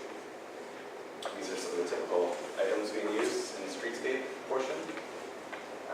The lean bar, again, the linear bus terminal is going to bring in elements of a bus stop, but really kind of highlight that and try to make that a big moment because it's a big method of transportation in the region. Trees are materials too, so this is the material plan of the planting plan for street trees, 130 street trees in all. These are some of the species. I should highlight also, see this is very red, this is very yellow. We were thinking about how to describe this and wanted to mention that in Far Rockaway there's not a huge sense of seasonality, and we want to bring in trees. We're actually going to look and plant yellow fall trees on the beach streets and red on Mott Avenue to really highlight those two different conditions, but as well, again, bring in similar conditions to really make an identity in this place. So into the open spaces, I don't know how much time I have, but I'm going to get through this. We've called these, they're open spaces, but we're calling them Gateway, Plaza, and Green Street, just for the sake of being able to talk about them differently. We start with the Gateway. The Gateway, as you can see, is just outside the Sightlands project. But we find it very important. This was part of, when we first started the project, the first word we heard was Gateway. We really wanted to celebrate Far Rockaway, and this is at an intersection where a lot of public transportation comes through, a lot of pedestrian transportation comes through, and it's a place that could be kind of viewed as a place of celebration or threshold or beginning. So when you come here, you notice the street trees. If you're looking down Mott, you can see street trees all along. You see city lights coming over. But it's this turn that a lot of people make that we want to really start to embrace the fact that you're coming into a new condition. And these planters, which you'll see again in a little bit, are part of what we're highlighting in this local ecology. This is the Green Street. We coordinate with DPR in terms of selecting plants and materials. We're working on a maintenance plan with DPR to maintain some of the trees and plants. These are in-ground planters. Again, you can see the previous condition where people would essentially tightrope along this 2-foot-long curb line. It's just kind of a dangerous intersection, but it's a heavily used intersection for buses and commuter vans. This really protects it. It brings it within the planting zone, and also has this relationship with the Far Rockaway Library as being kind of an outdoor setting for those people who are here and want to be part of that. This is the plan. Again, you see the Far Rockaway Library in the back here. This is that's the backdrop to this new open space at this major intersection between Mott and Central. And finally, the plaza. Again, this is the 8th train station. This is where you get out right here. We're looking to create a raised street condition. This would be a shared street. We're going to direct some of the traffic here, but this is a low volume residential street, so that it wouldn't be high volume, relatively safe. And essentially what you see here are some of the conditions. You see some beautiful playing trees, but you'd also see some not so hidden utilities and some parking. So this is what you see today. And through all of our community outreach, we kind of really built up, we really started to understand that Far Rockaway doesn't have this public space. All the public realm is on the sidewalks, which are narrow. And people want a place to perform, they want a place to sit, to gather, to be in the shade, which you can't really do, and to really have a place to call their own. So this is something that we worked with everyone, basically everyone in the room, has been in and out of meetings at our office, at DVC, at DOT, working on this space and really kind of trying to make it a celebration of downtown Far Rockaway. So you see, again, we're highlighting the ecology, we're bringing in native species, native trees, but also not forgetting the fact that this is streetscape reconstruction. So what you see here is just highlighting some of the moves that are happening on the street are being brought into this plaza as well. They're being brought in a way that keeps open space for performances and audiences. It's bringing you in through these areas with, again, harkening back to the regular street grid, coming up with these angles that kind of bring you to a terminal point. And this is, to us, this new terminal location for the open space for the health of downtown Far Rockaway. This is kind of long section through which shows the stage and the planters as well as the linear bus terminal. Again, this was the bus terminal and now it's just here. So in section you can see how that small move makes a big difference. This is looking north from the stage towards the aid station. So again, you have these lines kind of bringing you in to this space through this row of trees, and then you're in this new, again, terminal open place. This is looking west from East 21st from the new bus terminal. You can see the lines kind of bringing you in. You can see two different zones. One's very open, and one's is much more of a gathering, kind of a passive zone to sit and gather. And just a few of the elements, we have some of the materials here. This is a stage that we've worked very hard to kind of conceive and to maintain.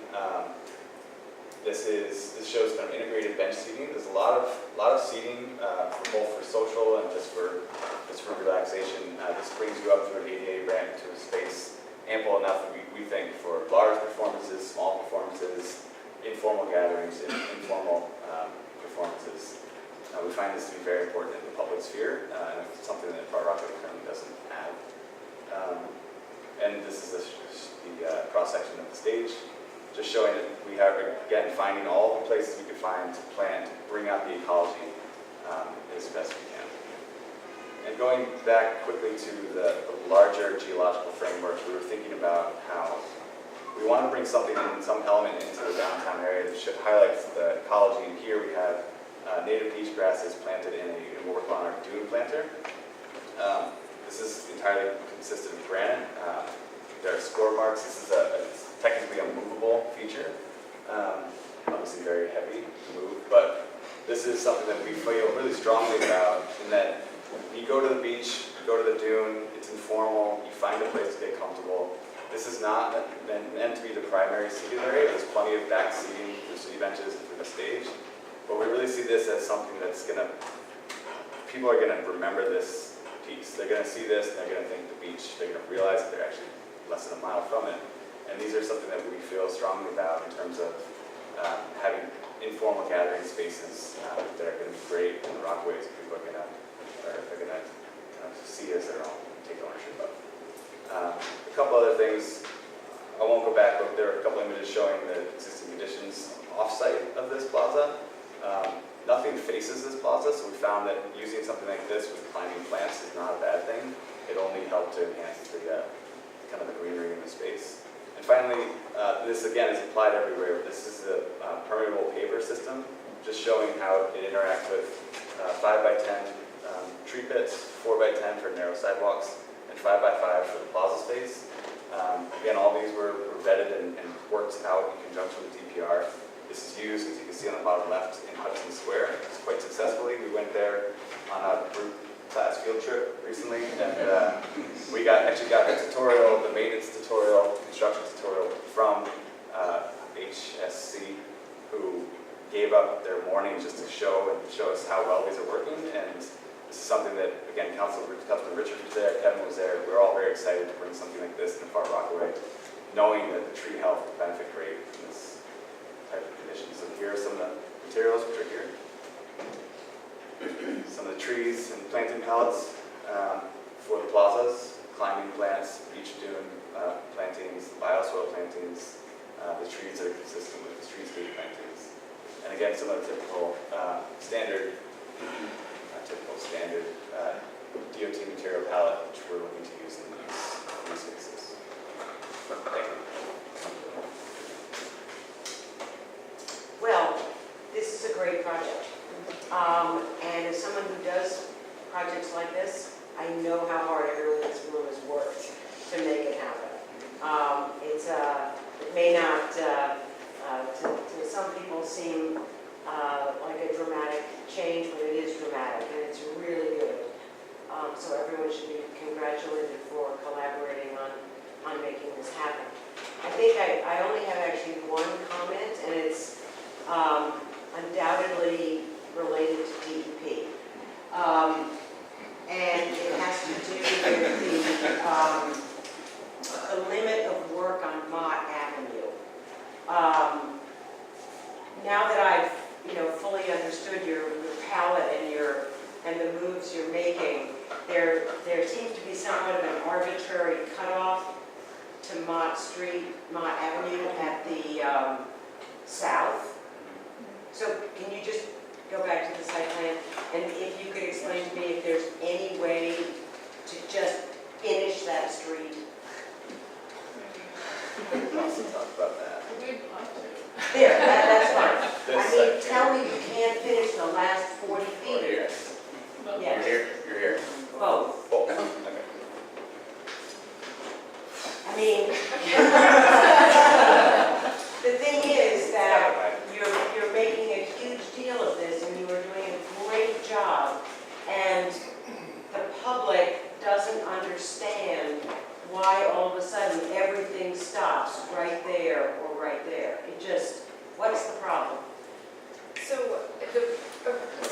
We do have design for the entire district. Much of that design included curb geometric changes.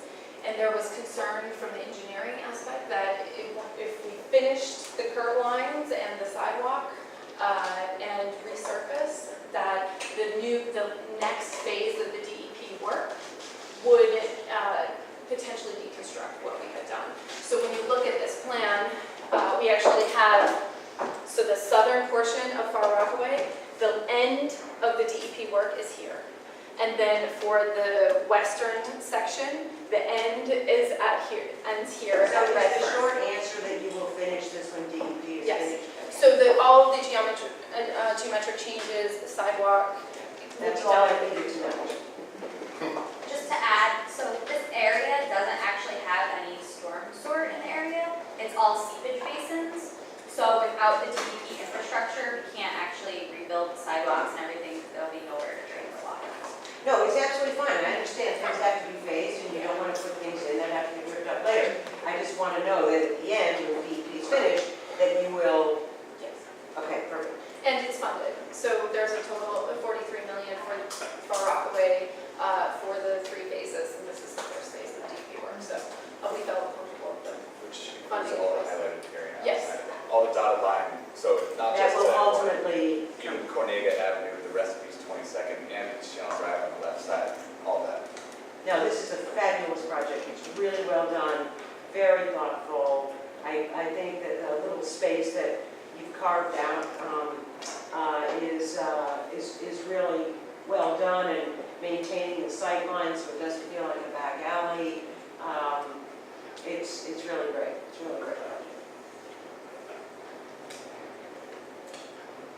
I just want to echo that I think it's so thoughtful and thorough in thinking about the everyday uses for the people in this neighborhood, and especially the thoughtfulness in which the transit riders, rarely does a transit station, the use of it get extended out into a plaza feel, which I think is the potential for a lot of those kinds of places. And it just makes people feel like they're valued in these kinds of public spaces. So I really appreciate this project. Yes. Having spent a lot of time here with the Columbia Planning Studio some time ago when the clients for the community board and the then council member, it is just thrilling to see the multi-agency aspect of this planning and implementation and doing justice to Far Rockaway and to Rockaway. It's really terrific. Well, on that note, We'll take it.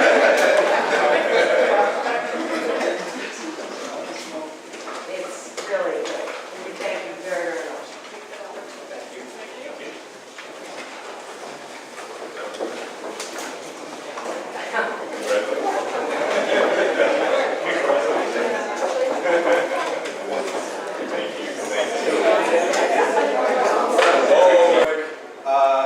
We're here today to talk about Grand Commons Phase 2 and 3. This is actually the first Vision Zero of Great Street that we're taking through the commission for formal approval. Earlier this year, we presented to the commission the prototypical raised median guidelines. Actually, I don't think all the commissioners were on the commission at that point, but you'll see it in a little bit. Basically, it set up a standard for planted medians. of which a lot of these corridors have substantial medians.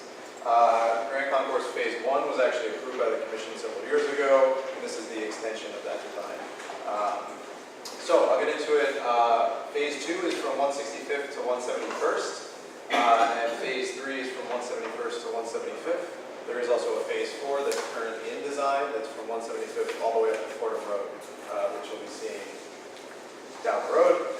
For whatever reason, Phase 2 is actually in construction now.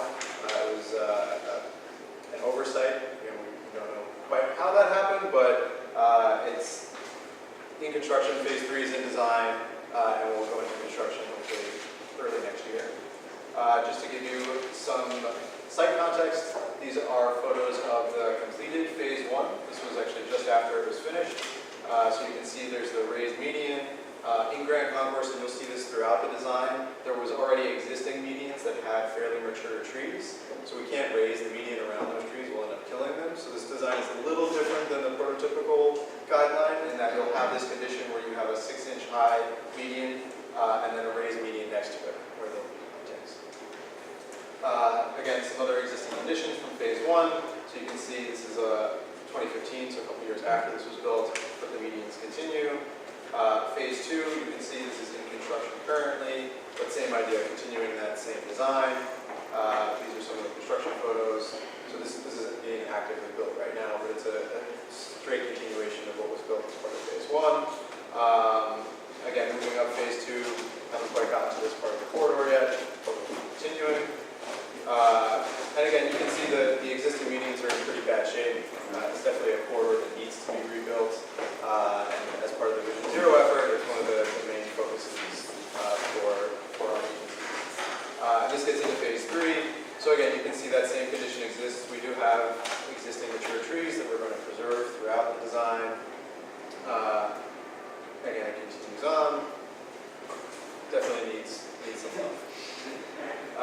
So this is the prototypical guidelines, again, that were presented earlier this year. We basically took a very comprehensive look at median design, trying to think about all of the different components that go into it, and we used that opportunity to really set a standard that forces all of our consultants, all of our design teams to look at each and every one of these elements, and sets up a prototype that we're actually pretty confident and actually very happy that it's going to be implemented in a number of Vision Zero Great Streets projects. So I'll just go quickly through the Grand Concourse. The structure, the height's going to be 24 inches. There is some variation. The goal of the medians is always to keep them as low as possible, but tall enough to support the amount of soil volume that is needed. In this case, for Grand Concourse, we do have below ground constraints, so the subway line runs below most of Grand Concourse, I think it's the BD. So we are limited in what we can do in terms of those vents, raising them. That's another reason why you have this raised median next to the existing median with the vents. The structure itself will be closed bottom to deal with drainage so that we don't have impact to that below ground infrastructure. The width itself is going to be the typical median, 716 feet wide.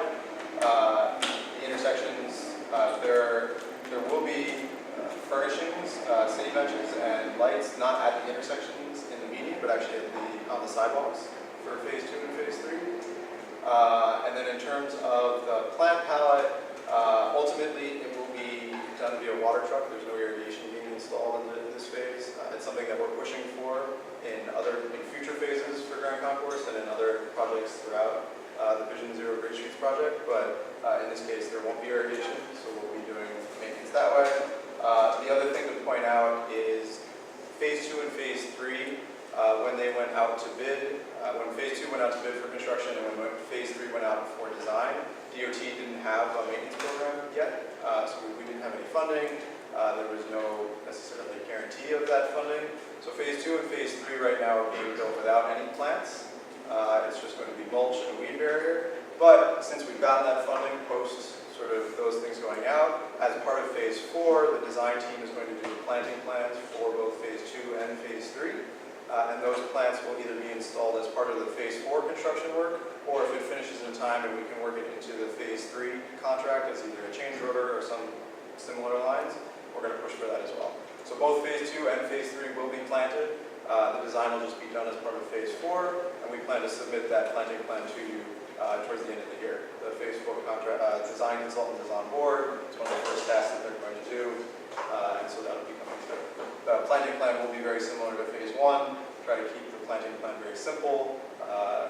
Again, sort of very continuous, minimal planting plan for the mid-block, a little bit more focused at the intersections where people are going to be, and trying to keep the maintenance at a fairly minimal level. And then just the rest of the furnishings, end poles were installed as part of phase 1. Those are being continued along the corridor as well. We will have wayfinding in various parts throughout the corridor, typically around the major subway stations and the sort of major destinations. And then we're also installing city benches and city racks on the sidewalks. So that's primarily it. Again, we're really happy with how this is starting to unfold. These projects are moving along.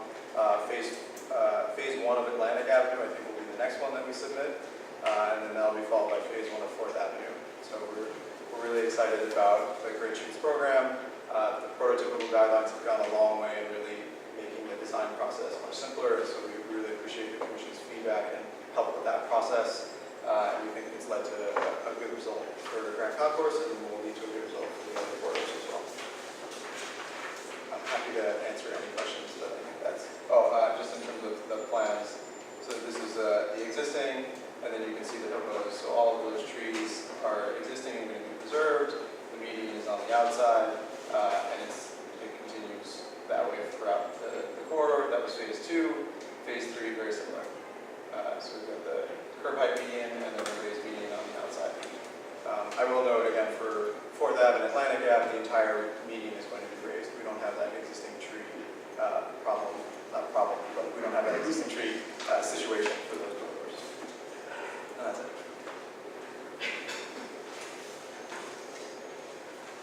I mean, I guess my comment is the grandson of someone who grew up adjacent to the Grand Concourse, that even from the last time we saw this, it's a very modest plan, which isn't necessarily bad.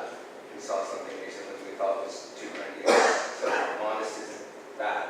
Sure.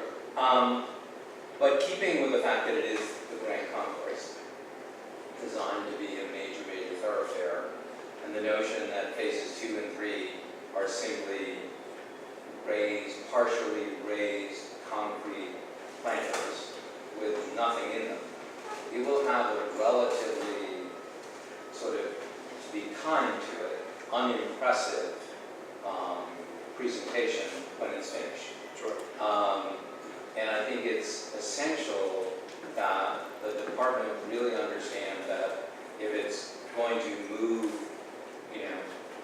throughout the city with visions for the restructuring of all of these great boulevards that we have in New York City that extend beyond the ones we have in Manhattan, that in my view, having just looked at a fabulous Far Rockaway, but we have to be a little bit more, you have to have a greater vision and a greater ambition. And while this might be fine, even when it's planted, when it's not planted, it will be way less than fine. And when it's planted, my view honestly, is that it will only be okay to fine. So I just don't want that ambition to be the ambition, and I know you guys have done great projects. This one strikes me as not one of the great projects. And certainly one where you must, we're not going to ask you this, we approved it, I know you started it before we approved it, we're not going to ask you to undo it. But I for one, would really keep an aggressive look at whether you do the plantings you've now promised to do as quickly as you can, and that we have a greater, maybe for phase 4, which is in design, a somewhat greater ambition to make this something fantastic. It's not as good, I don't think, as what we're seeing in Brooklyn, downtown Brooklyn. And I just, maybe it's my Bronx heritage, but I just don't think it's it exemplifies the appropriate goals for the city or for even your department, etc. Sure, and I mean, I don't want to short sell this. It's been a lot of effort, and I think I don't deny that. it's an unfortunate piece that we don't have the planting part now. You know, it's something that we at DOT fought really hard to get maintenance funding for, and you know, we're in the process of putting that together. And we agree, we're going to continue to push to get those plants out there. I mean, this is also, there's bike lanes being considered that are going to be implemented as part of phase 3 and phase 4. So there'll be a bike lane that's actually adjacent to the median. The lighting piece, the streetscape piece, you know, I mean, these are elements that DOT has come a long way in terms of creating standards and are really advocating for these places. The obvious struggle and one of the reasons why we pushed for maintenance funding for these corridors is because they don't have partners. You know, we don't have the luxury of a Kevin Alexander and RDRC to take on some of the great elements that they're able to do in Far Rockaway. So we want to be ambitious, and we will continue to be ambitious on these corridors. I think you'll see quite a dramatic transformation in terms of 4th Ave, in terms of Atlantic Ave, and even Grand Concourse. I mean, you saw the existing conditions photos. It's, you know, it's not a Grand Concourse. No, I agree. It's not a great and street. it'll be a little better. And it definitely, we will see improvement for sure. And we'll continue to be ambitious. That's a good comment. Well, just to echo this cliche, it wasn't called the Grand Concourse idly. It was to literally one of the greatest streets in New York. And and it was to extend, to go Park Avenue and then go on and meet the Grand Concourse. We know what happened to Park Avenue with the elevated railroad line. And there's work there, but there's also been work along the river, and then you can bike along and then go to Grand Concourse. So it's not only the plantings, but there really is a need for an integrated design for this very, very great boulevard. That and which the furniture and everything else. I'm not at all against bike lanes, but when I find them implemented rapidly and by themselves, I find them becoming an urban design desecration. And I'll tell you why. DOT is great at painting. It paints everything with broad strokes. That's what we learn. It often becomes a mess on the streets. So I'm just echoing, this is good to see, but if you're asking for approval and there's 2 more phases, and maybe it's a question of money, but I think we need to look at this perhaps more in an integrated way as we go to the next phase and to see what else can occur that really does justice to the Grand Concourse.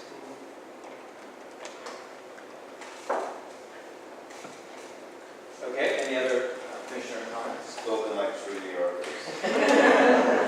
We can't help ourselves. Okay, thanks very much, guys. Appreciate it.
This proposal has been a very comprehensive coordination effort between EDC, DDC, and DOT.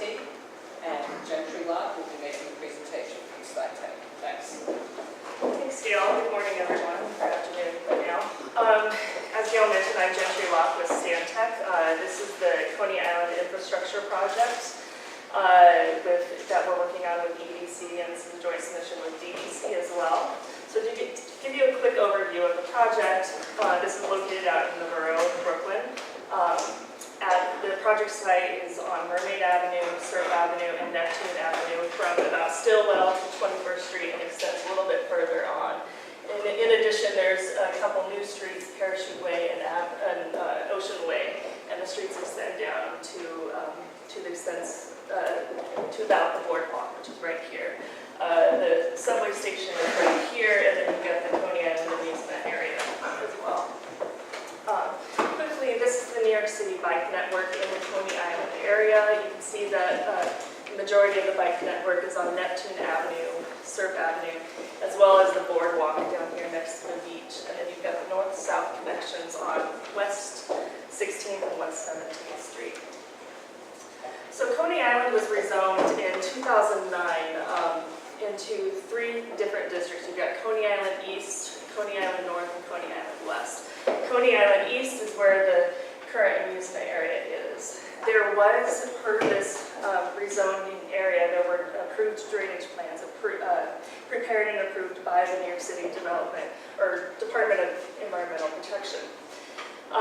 The approved drainage plans establishes new storm and sanitary lines as well as new water mains in this area. So before I get to this slide, I'm going to actually skip a couple slides ahead real quick to get further into the scope of the project. So it's split up into what is the DDC phases and then what is the EDC phase. So DDC is what you see in the magenta, and then the blue streets are EDC's phase, and then the green is future phases, which hasn't been designed yet.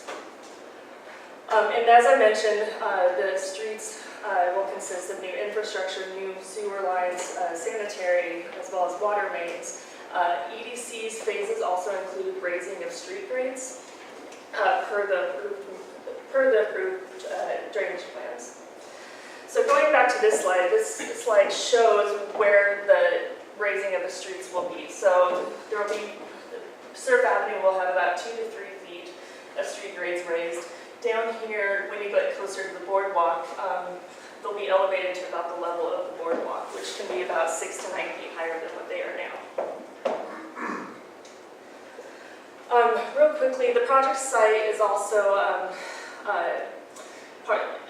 initiates the city's affordable housing initiative. So what you see in the colored blocks here are new development that's all residential with ground floor retail. The hatched is what is city-owned properties.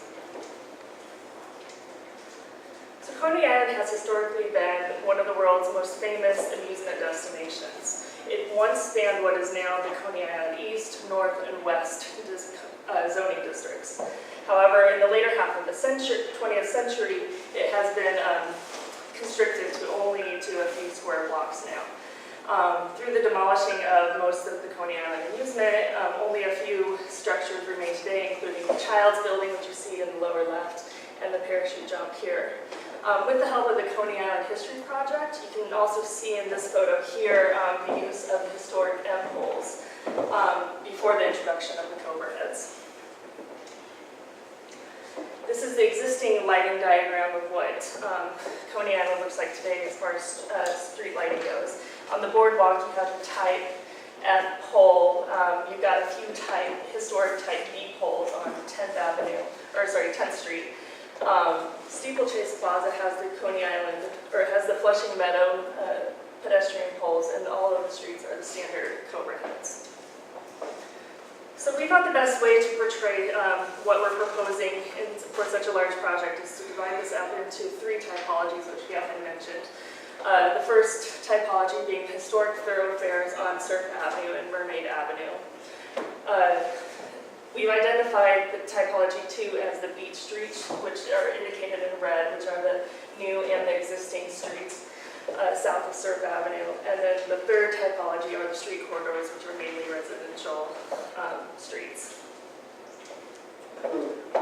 So going to typology 1, which is historic thoroughfares, there are really 3 east-west corridors that make up the historic thoroughfares. You've got the boardwalk down here, you've got Surf Avenue, you've got Mermaid Avenue. So to tie in with the historic feel of the boardwalk, we're proposing, let me just give a historic type features such as the historic type M pole, the tree pick guard, as well as the city bike rack and the waste receptacles, and then the DPR 1939 World's Fair bench. So this slide is a good illustration of what the proposed utilities under Surf Avenue will look like. There are a lot of utilities under Surf Avenue that are being proposed. This doesn't even show the private utilities that will be here, but DEP does have strict guidance, strict clearances on what can be planted, about 15 feet. They say that about no structures or plantings can be placed within about 15 feet of any of their utilities.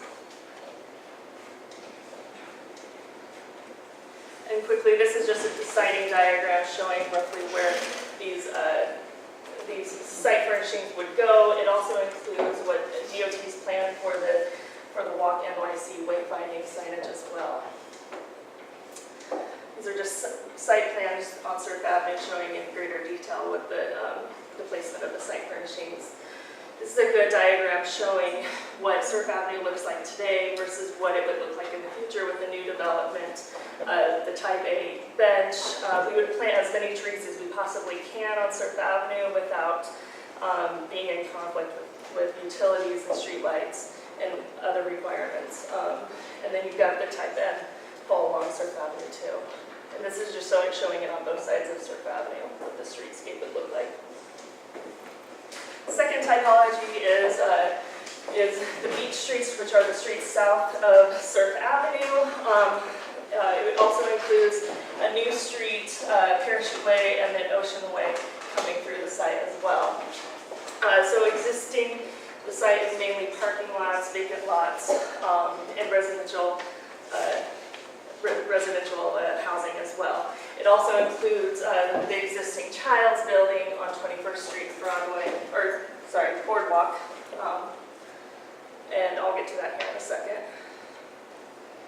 So to keep up with the modern look and the modern feel of the new development, we're proposing more modern light fixtures here. So we're proposing the city DOT city light, the city racks, trash receptacles, and the DOT city bench as well. And then again, we'll have the DPR tree pick guards here to protect both existing and proposed trees.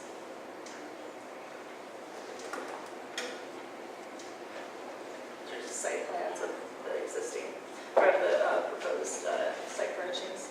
So to talk about the issue at the Child's building a little bit more, this is at 21st Street in the Boardwalk, and the Child's building has recently opened up as an amphitheater and community center here. The approved drainage plans show that the 21st Street should be raised to the level of the boardwalk, which is about 9 feet higher than what it is today. So as you can imagine, that this poses a lot of egress and access issues to the Child's building. This isn't the main entrance on this site, but it is a secondary egress. So we came up with a few options. We collaborated with EDC, the Parks Department, City Planning, and DOT to come up with the best option here.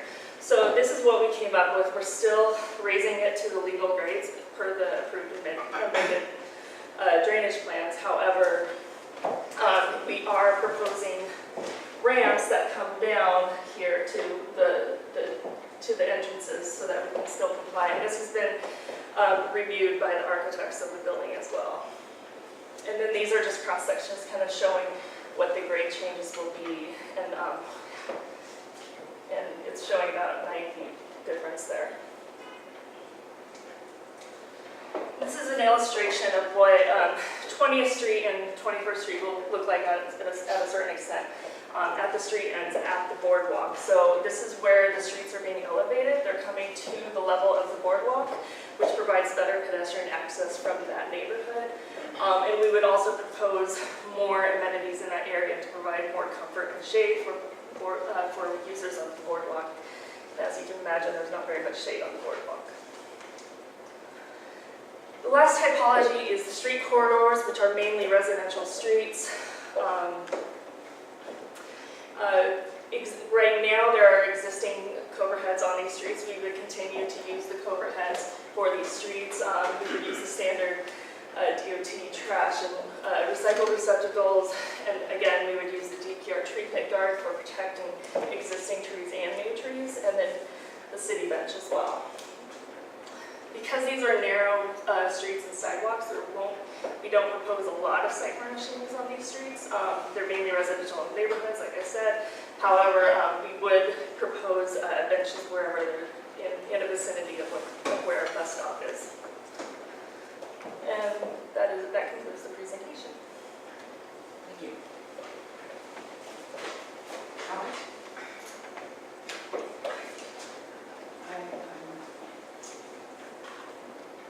Okay, it's hard to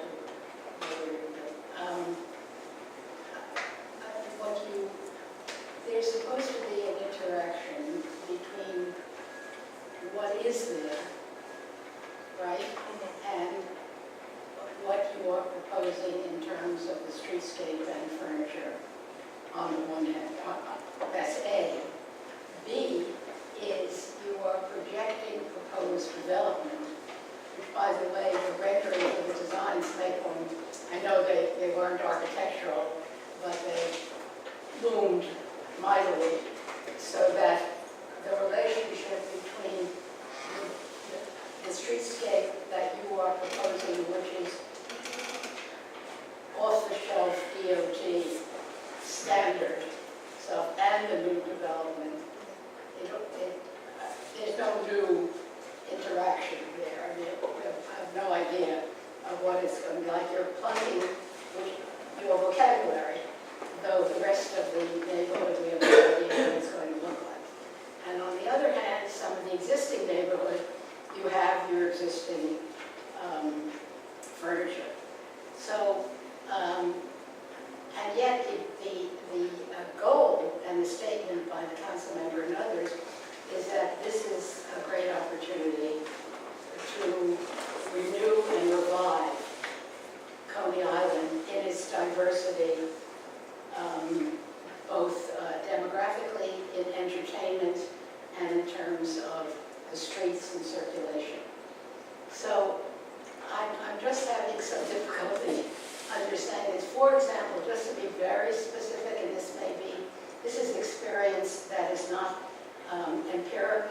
It's empirical, but I don't claim that it's scientific. But for example, the baskets, the recycling stuff, that is the standard model.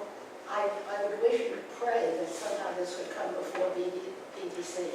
They tend to be, through experience, to be designed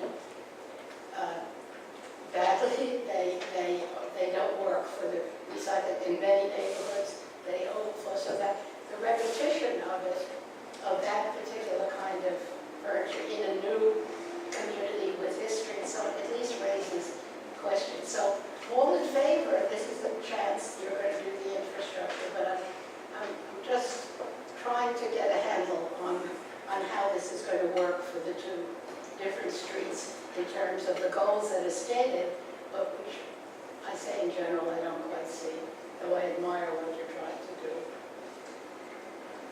Okay, when you talk about the baskets, are you talking about the DSNY baskets? Yeah, they are noteworthy for the lack of aesthetic and not working literally, but okay, that's the model. In many communities all over the state.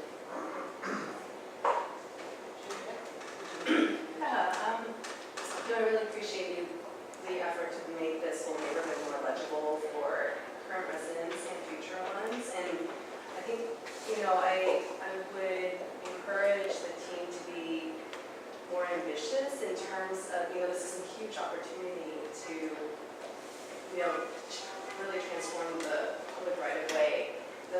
mature system, I think, is fine. The, carving out where there's historic lighting, and I think all that works. It's great.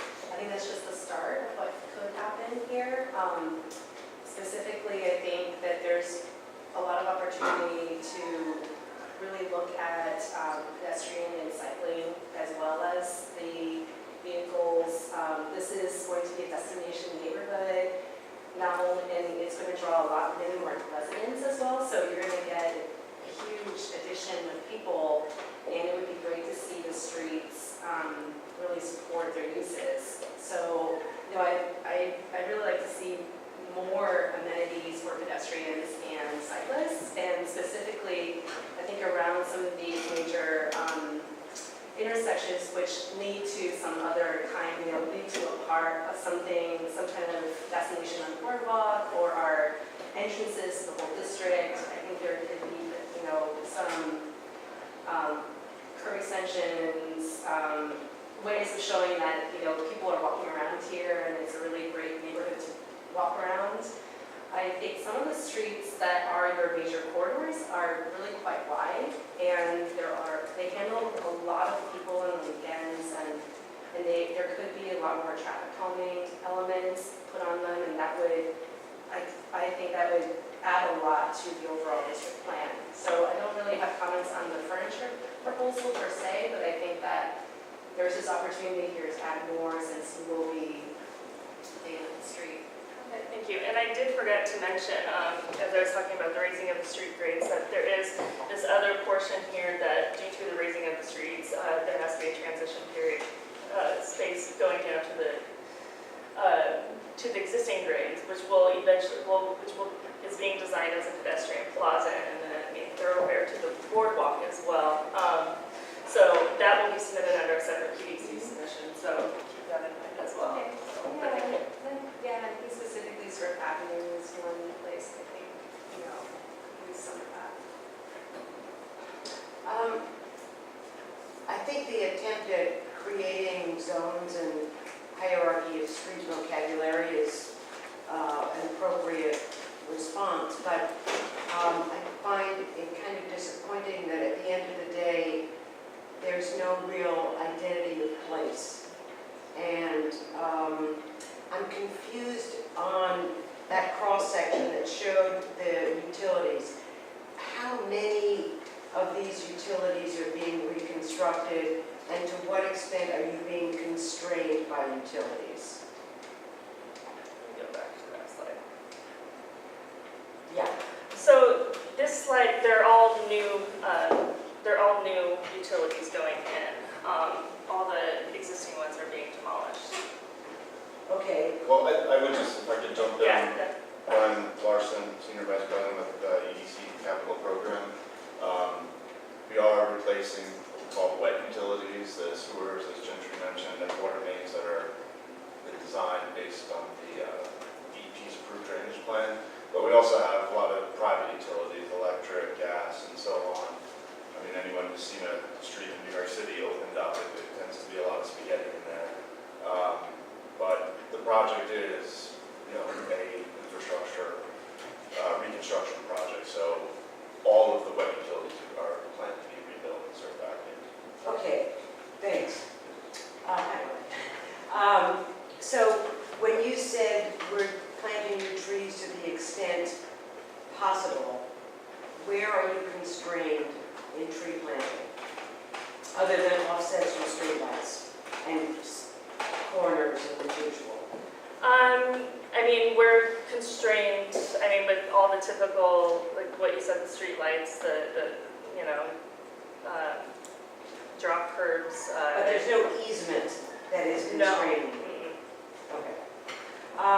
So with that level of reconstruction, what are the lane widths right now? What? The roadway lane widths. I want to say Surf Avenue is 74 feet. So I look at that picture, I see a striped median. The existing photo? Go to the There were four red acres line. rendering of Surf Avenue. Oh, There's a striped yellow median. It's a full The next width. slide. Oh, Yeah, right here. right. So why is that still there? I guess, I mean, it's, why is the striped median still Well, there? it means it's a no-go zone for vehicles. Right. So why is that either not being appended to the sidewalk or planted as a median? Again, I think it's mainly because of the utility constraints underneath. We can't plant anything or construct anything that's going to be within 15 feet of a water main. Well, or then a sewer. move the water main. It's being reconstructed. This, I have to say, this project, the amount of investment the city is putting and has put into Coney Island, this is a very disappointing project. I really have to say that. And for these two significant corridors, which are way overscaled, and I think every DOT project that we've seen in the past year is going in the direction of reapportioning roadway width to pedestrians. And I'm not pointing at you, I'm pointing at everyone in this room. This is a very disappointing project. And the neighborhood residential streets, something else again. But Surf and Neptune with this kind of utility investment, this is not acceptable. It really is not acceptable.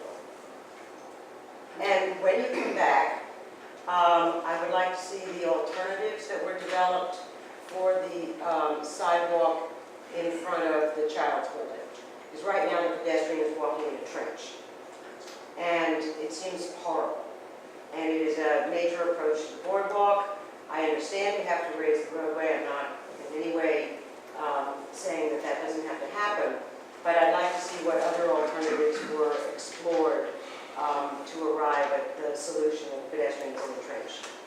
I would just add that, I mean, I think we agree we would prefer to have a planted median here, and we know that the 21st Street, the trench is certainly not our preferred option, but while we are rebuilding all of the utilities, just please keep in mind that, particularly when you're dealing with sewers that are governed by gravity, it's in order to make the entire system work, the entire system drains to the north. Currently, some of the storm water flows into the ocean on the beach.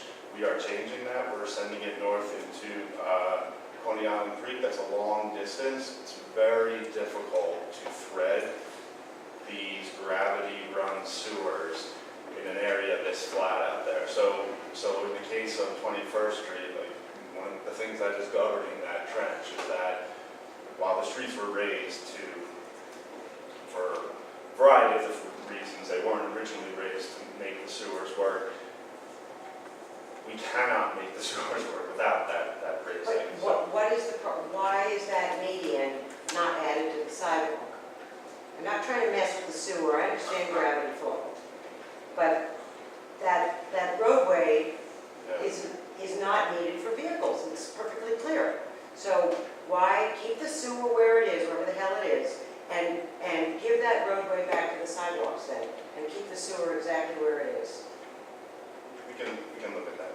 I really, because as Shinpei said, that's a long distance to cross. There's no median for anybody. Understood. There's absolutely no traffic calming as part of this proposal. It's just really not an acceptable proposal.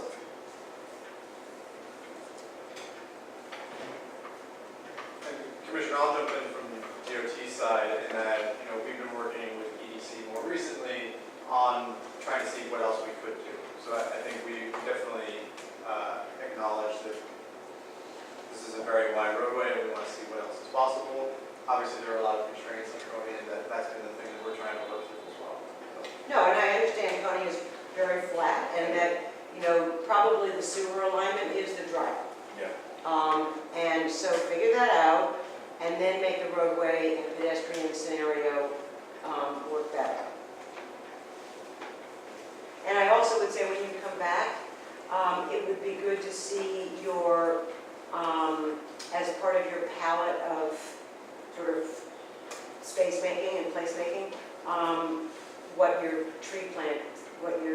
tree selection concept is. And is it, just one other thing, is it a ridiculous idea to have any form of green infrastructure in this project? We're shying away from green infrastructure just because the water table is so high here. Okay, that's what I wanted to. Yep. Okay, thank you.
New York City Department of Transportation, in coordination with the Office of the Brooklyn Borough President, Eric L. Adams, has submitted for review by the Public Design Commission designs for a Chinese archway and related streetscape improvements on 8th Avenue between 60th and 61st Streets in Brooklyn.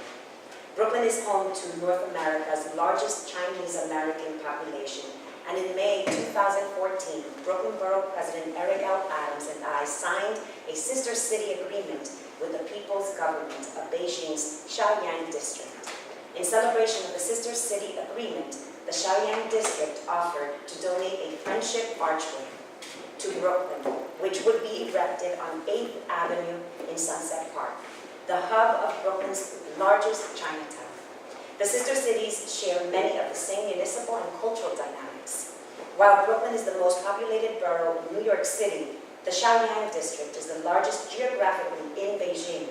And while Brooklyn's and Xiaoyang's populations respectfully surge, so do their infrastructures, economies, and international recognition. The new Friendship Arch will further cement the sister city relationship that has begun in 2014 at the start of our administration. Beyond the similarities of the cities, this archway will be nestled in the Sunset Park neighborhood, the enclave to New York City's fastest growing Chinese population. 8th Avenue, in particular, comprises the major retail corridor and central spine of the district. The archway location between 60th and 61st Street is most proximate to the core of Chinatown and was widely supported by the community after much discourse concerning where should the archway make most sense. Ultimately, the Friendship Archway will not only be a destination to the influx of visitors and tourists, but will be a proud marker for the hundreds of thousands of Chinese residents that live in the Southwest Brooklyn area and throughout New York City. While Chinese archways adorn many city streets across North America, New York City has no such structure paying homage to the great history and appreciation of its Chinese population. Surely this archway would become a significant cultural addition to the rich heritage of the city and to Brooklyn. Washington, D.C. has its archway, and we look forward to New York City having its own as well. Thank you. So I'm going to talk just very briefly about the location, the technical exploration that DOT has done so far to make sure that this is feasible, and then I'll turn it over to Robert to get into the detail and how we came to the design and the design itself. So again, as Diana mentioned, we're on 8th Avenue between 60th and 61st Street. Just in terms of some of the technical things that we had to look at as DOT, we couldn't look at the intersections because of the traffic signal infrastructure that's there. Just from a sightlines and traffic perspective, the agency felt really strongly that we could not site it at an intersection. There are examples of it being at intersections throughout the country, but for New York, DOT felt really strongly that was a no-go. So then we started to look at the mid-block. In particular, we looked at some of the utility constraints, what was going on in terms of just water, gas, sewer, all those things. We actually did test beds at Bridges Division and found that while there are utilities there, we do feel it's technically feasible to get the foundation that's necessary to support that. So from a technical standpoint, this location checked out as well, which was one of the other driving factors, in addition to obviously all the community interaction that went into siting this. Just in terms of background and the location, it's obviously Sunset Park. It's got a bunch of very iconic landmarks throughout the district. Then getting more specifically into 8th Ave, looking at the overall context of the street. It's a fairly low profile architecturally. It's got primarily businesses of all different sorts. Looking specifically at 60th and 61st, again, you can see the makeup is heavily commercial. The sidewalks are fairly constrained. We do have some overhead utilities, just in terms of the specifics. And then you'll see later on in the presentation, one of the things that we're doing is the foundations of the arch are actually going to be sited in the parking lanes, essentially. So we're not taking any space from the sidewalk, we're still preserving all of that for pedestrians. And then the arch will sit in the parking lane. So we looked at that from a traffic perspective as well. So from this, I'm going to turn it over to Robert to go over the sort of precedents and how we got to the design itself.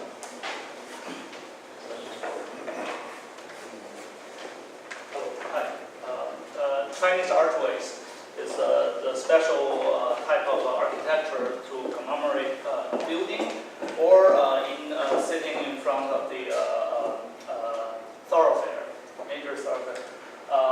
It's usually made of wood, brick, or stone.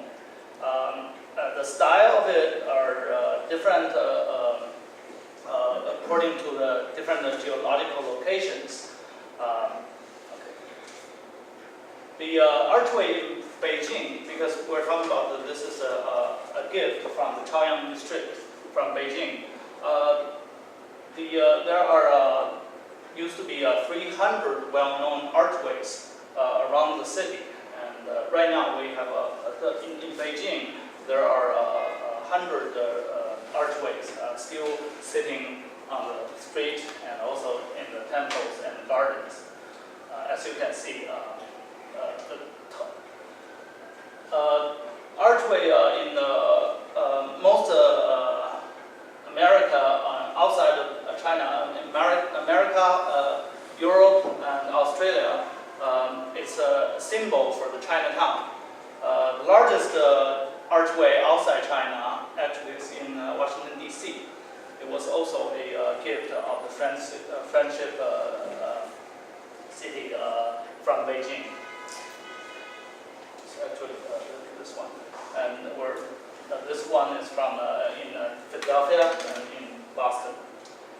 And these are additional several Chinatown archways in West Coast, San Francisco, Portland, Oregon, Ottawa, Canada, the is in Montreal, Canada.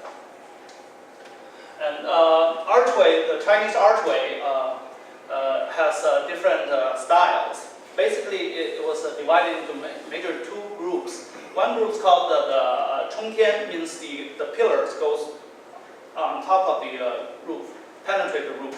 And the other one is called the Buchutao, means the roof covers the pillars.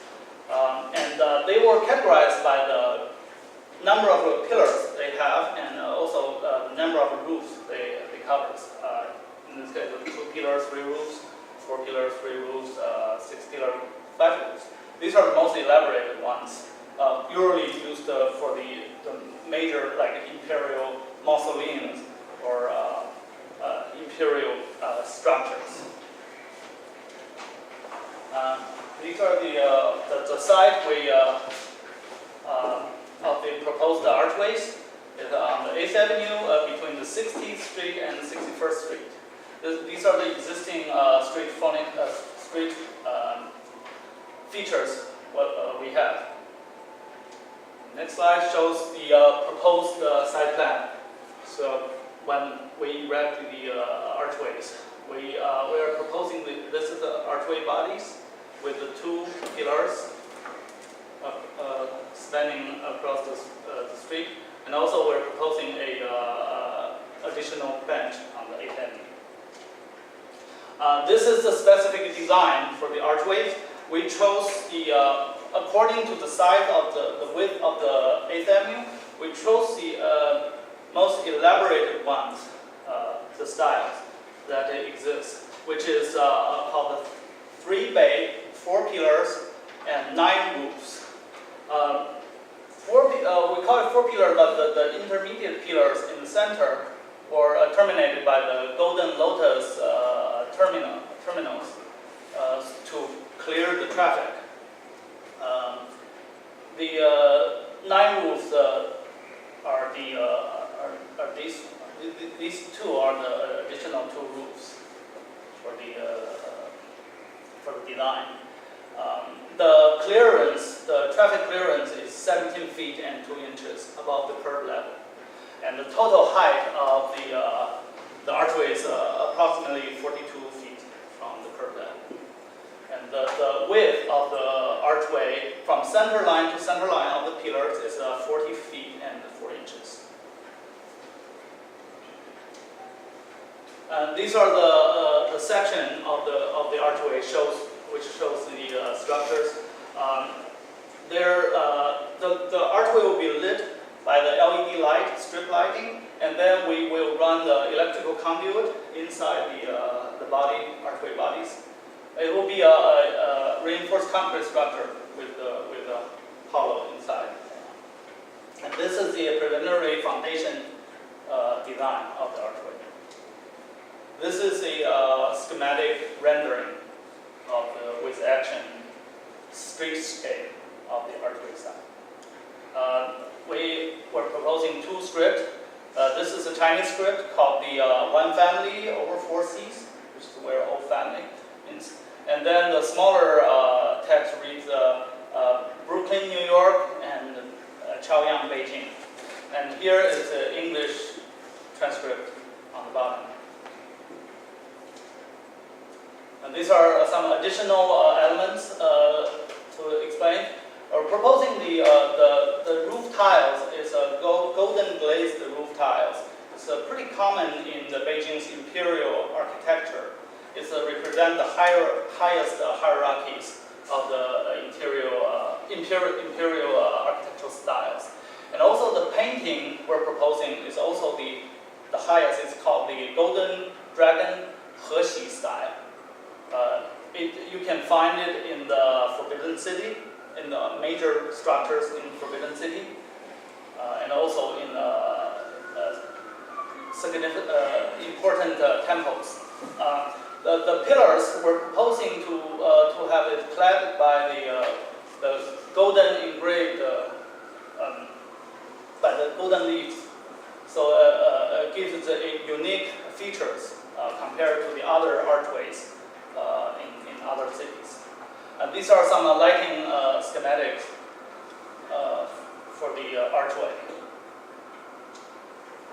For the design part, we are also exploring the different other schemes.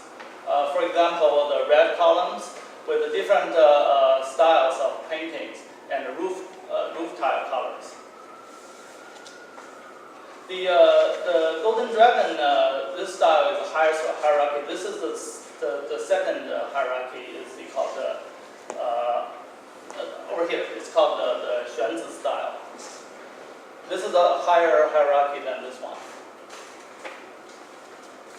And this is the contemporary archway we want to explore using of the modern technology on this traditional architecture. So we're exploring to have the thin film photovoltaic technology on top of the archway roofs to generate electricity for its own lighting.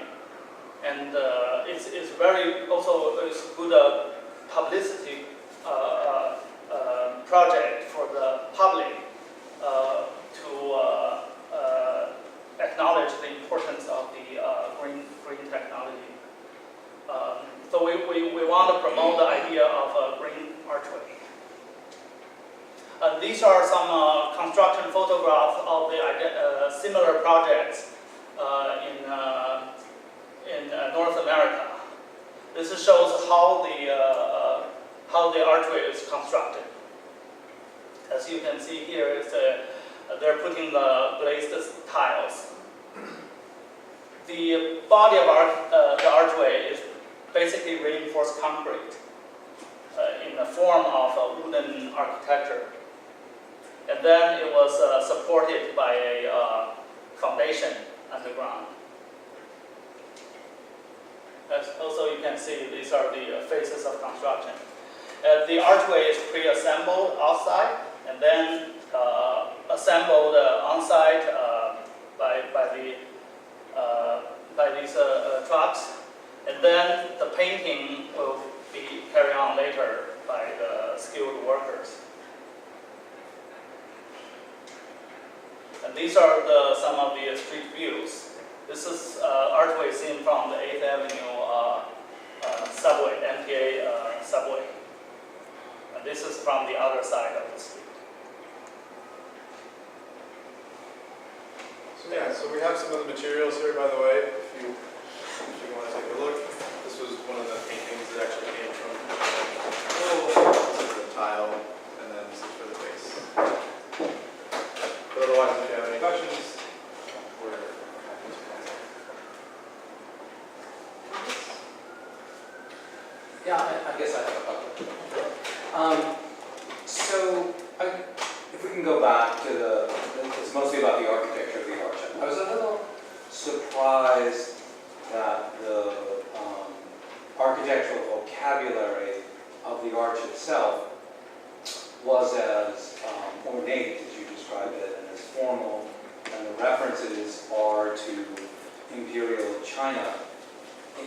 Whereas there strikes me as nothing particularly imperial about 8th Avenue and Sunset Park, as much as I love it. And as a consequence, when you showed us kindly some of the, maybe we can go back to that, some of the arches in Beijing.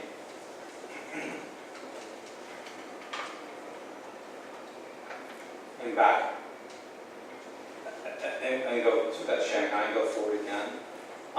It seemed as though there was something maybe a little bit sort of simpler about it, or the potential for something simpler. And it just seems as though the choices have been, it's a good project, we should obviously support it. Friendship's always something to be embraced. But there's something when you see it in its site, in the context of the commercial district that's there with the single-story buildings, unlike, say, Boston or China's or San Francisco's Chinatown arches, it seems sort of overly formal and, to use your word, imperial and I just don't get the connection. It doesn't feel neighborhood driven or neighborhood responsive. Maybe that's just a personal view.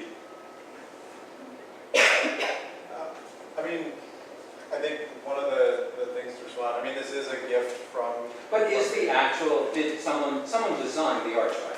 So The gift is in a specific design, correct? Yeah. No one built the archway in Beijing and we're shipping it over by tanker or something, right? So we're designing. Yeah.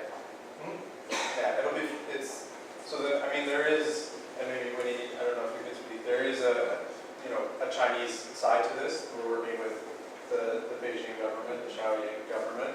So they have sort of their preference and their influence as well. The archway itself, though, will be fabricated here. It hasn't been built yet, so that's why we're going through this design process and, certainly willing to make those changes. I mean, I think the other thing, just coming from the design side, like this is the first one for New York. This is obviously something that I know has been talked about quite a lot, but this is the first time there'll be a Chinese archway in Brooklyn, and I think part of that is we want to do the best archway that we can do, right? We want it really to stand out and be something that we can celebrate both from the Chinese side and from the Brooklyn side. So we're very proud of the opportunity here.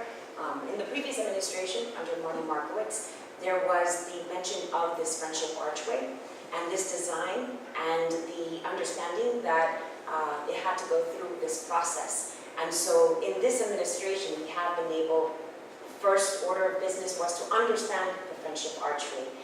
And there was this interest from the Beijing government to reinstate that friendship under the new administration for Eric L. Adams. And so this particular design is both an opportunity to reinvigorate what is the city of New York's structure, similar to what we have as an iconic symbol that's internationally renowned, the Statue of Liberty, right? The opportunity to see an archway that represents what is cultural tolerance, to understand that a government-to-government relationship, international relationship, the opportunity to see this archway as an entry and exit point because it's very near the public transportation. So it's walking a journey and taking you back for centuries of craftsmanship.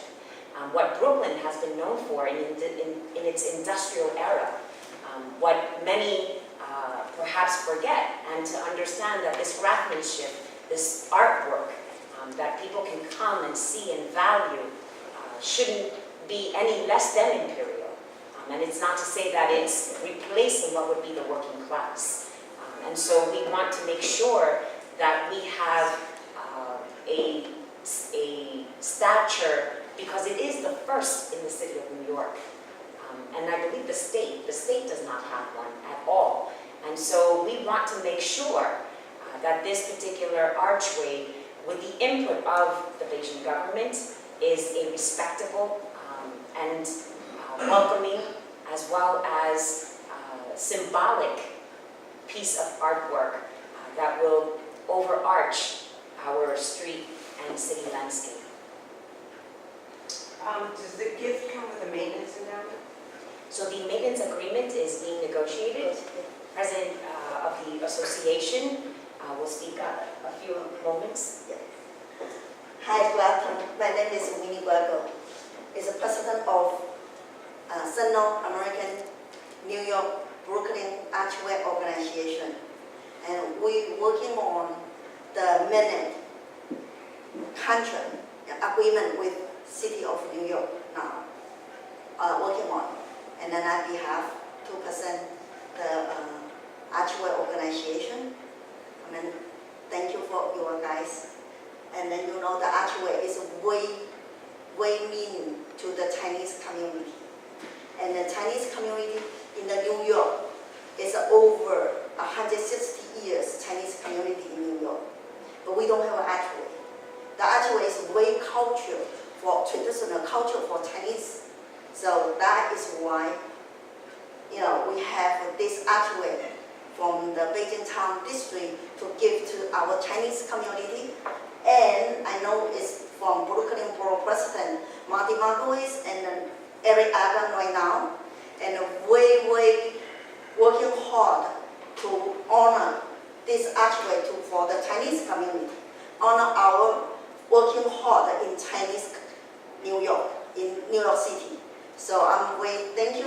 everybody be here to present this arch. So I hope everyone can support our arch for Chinese community. Thank you. We want to I'm support so the archway. Just, We want to support the archway, but there are a couple of concerns. One is whether a gilded column,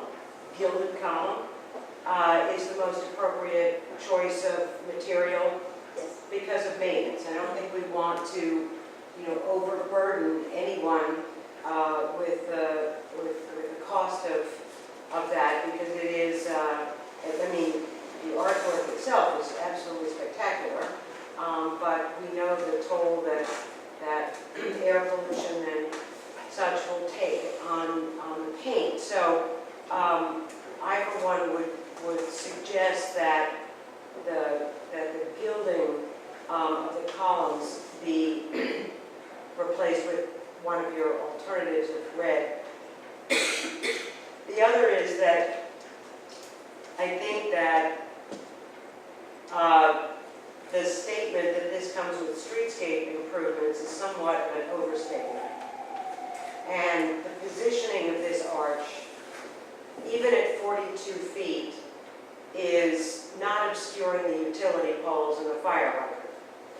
And I think that in the street light, that work has to be done to move those vertical objects out of the way of this arch so that it is not seen in direct proximity to these significantly utilitarian objects. So what are the options there? sure, so in terms of the light pole, obviously DOT, we control that. I think given the fact that the structure is going over the street, we need to take a look at the lighting anyway, because it will affect the light levels. So that piece is sort of the low-hanging fruit. I think this is going to be a fairly extensive construction effort in terms of the below-grade stuff, so we can, with the blessing to move forward, start to talk with FDNY and the private utilities about what options we have for relocating that infrastructure. It's stuff that we do all the time in terms of construction, so it seems feasible. The utility poles will probably be the biggest challenge, just to figure out what we can do with that, because the city doesn't technically own those utility poles, it's the private companies. And we can commit to having discussions with what would be the utility companies to understand what our options can be, to be able to mitigate what is that request. Obviously, I'm not suggesting that you put the utilities underground, as much as I would love to see that. But I think that one possibility would be to split a run into two poles. So it would mean adding another pole, but moving it in a way that it's this relationship that's kind of very unfortunate for the sort of imperial grandeur of this arch. So if that could be accomplished, that would really go a long way, I think, toward making this feel, appropriately prominent in the streetscape. It is an enormously scaled structure for a very low-scale commercial street, and I don't know what the future of Sunset Park is from the standpoint of future development, but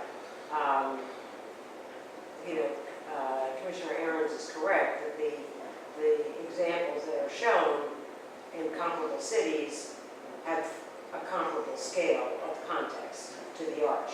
This doesn't. So one can hope that Sunset Park elevates itself to the stature that you are now bringing to this community. What is the height of the concrete pier relative to the vertical that extrudes out? This piece? Yeah. This is about 6 feet to 7 feet. And then the distance from the top of the pier to the underside of the horizontal? The underside of the horizontal is, number is 20 feet.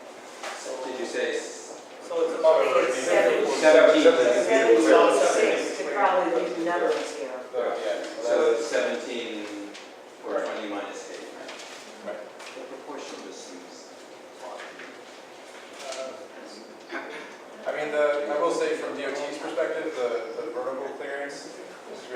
important to us.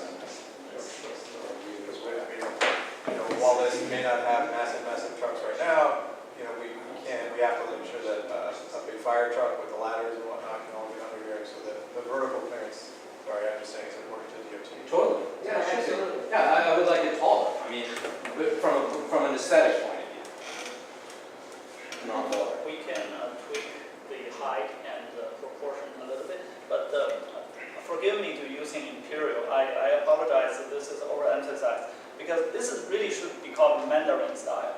Compared to the Chinese architecture has two major styles. One called the Mandarin style, and one is local style. Mandarin style is the formal used for all the governmental projects. We also call it imperial style because it was an empire. So now its form is from Beijing. The typical style is Mandarin, or we call imperial style. So that's clear. My comments are more just symbolic, I think, and this is perspective and all, but I'm just curious about your response. So two things, I guess it's architecture, but it's also kind of a giant sign to, saying, marking, this place is the entrance to Chinatown. So one question is, I think New York probably has 3 or 4 Chinatowns. It's probably the only North American city that would have, a sizable Chinatown within that kind of boundaries. So I'm just, curious what you think about, why is this, obviously you have the opportunity to do it in this Chinatown, but then, does it set a precedent for all the Chinatowns in large way? Then the other question is, neighborhoods change and demographic impact a lot.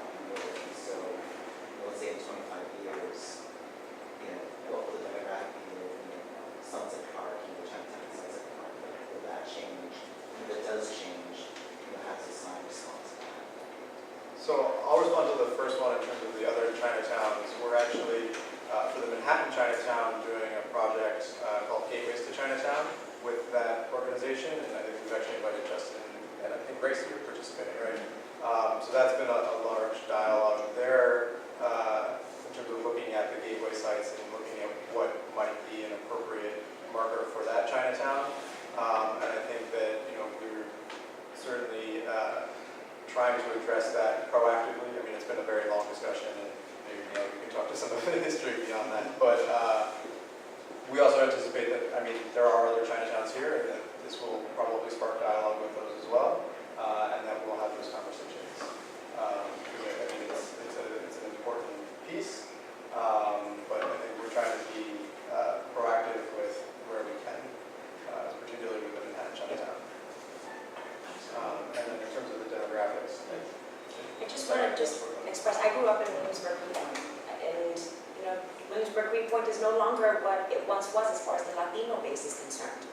We're spread, we're trickled, a lot of families have moved, transited in the community.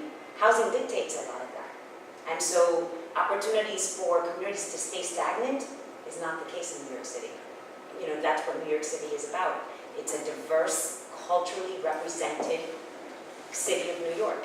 And that's the strength we have. And so this is an iconic symbol for the city of New York, not just the Chinatown of one particular borough. And, we're proud. I'm sure that there's going to be, I was a former council member, the competition between boroughs, absolutely, it's always going to be there. But this is not to disregard one borough or another. This is about unity. And the symbolic effort of coming together to support the Chinese community in the city of New York, that speaks volumes. And we want to make sure that there's this unified, proud moment of understanding that the city of New York will host its very first. But that doesn't completely answer Manuel's question, which is what happens in 15 years when this becomes a Caribbean community.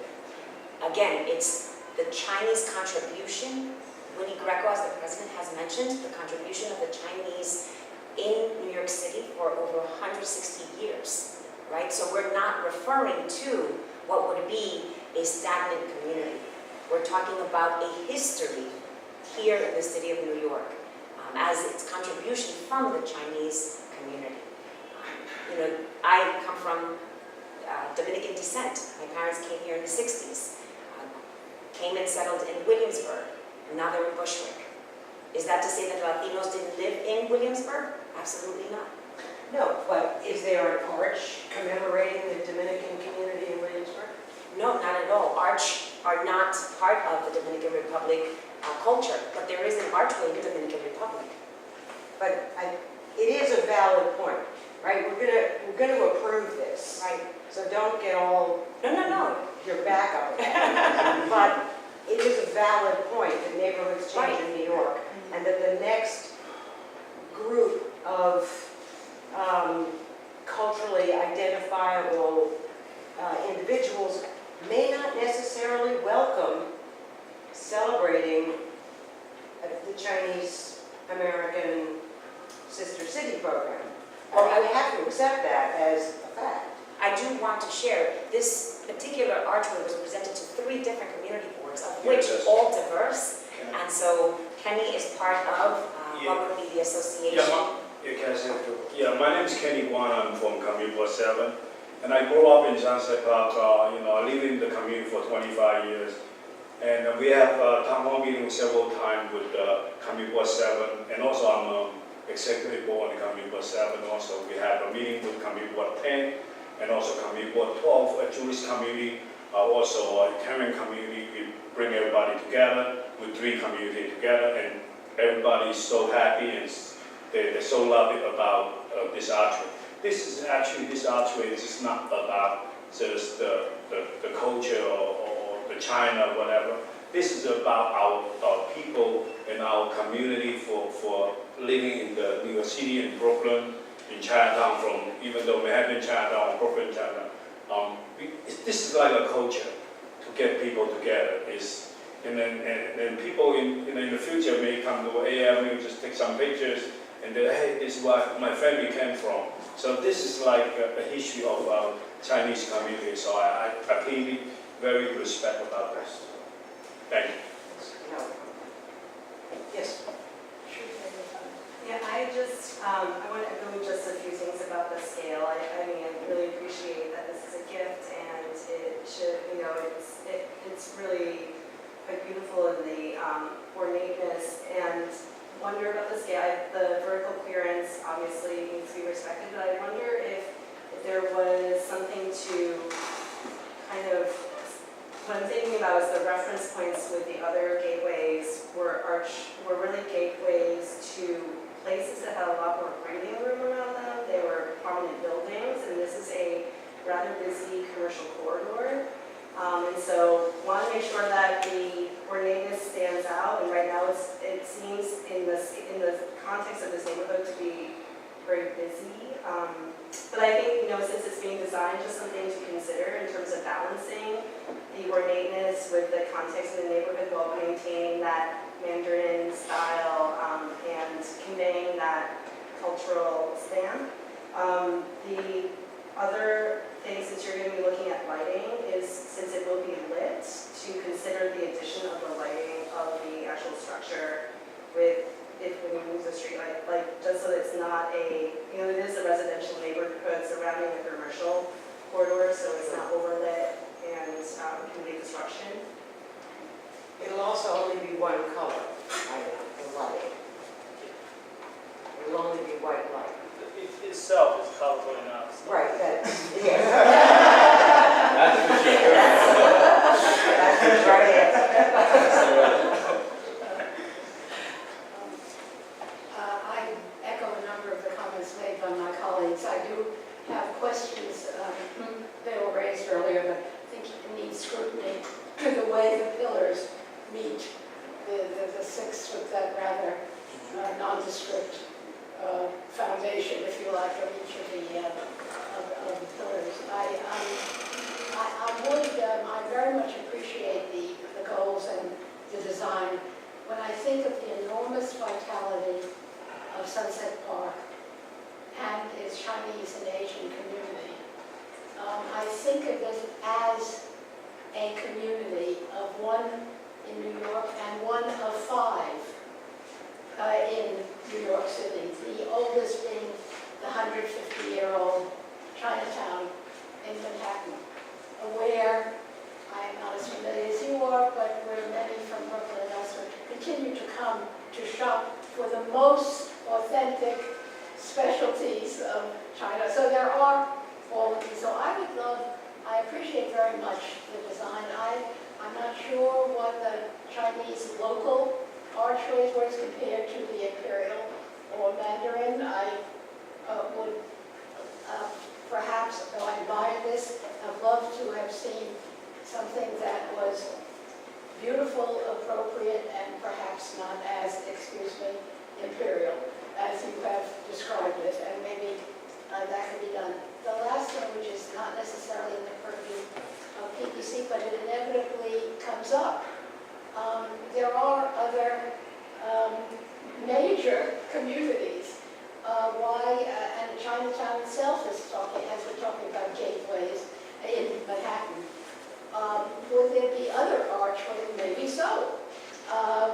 Is it the gift? Is it the gift of the Chinese people in China to New York, or is it heralding the many different communities in the several boroughs? That is the beauty, I think, of New York. So the last thing is, years ago I spent a lot of time here, and it was just at the cusp when the Puerto Rican community and Latino community, which had been there for a long time, was changing as the Chinese and Asians came. And I remember that I was told in Manhattan's Chinatown that the way people would go there is take the train, and when you see daylight, get off, because that's where the Chinese are coming in Brooklyn. So, I mean, these things evolve. So just a point about that is like the government, it's the diversity of 5 communities in at least 3 boroughs in New York. So, anyone else like to? So I think that if I can summarize,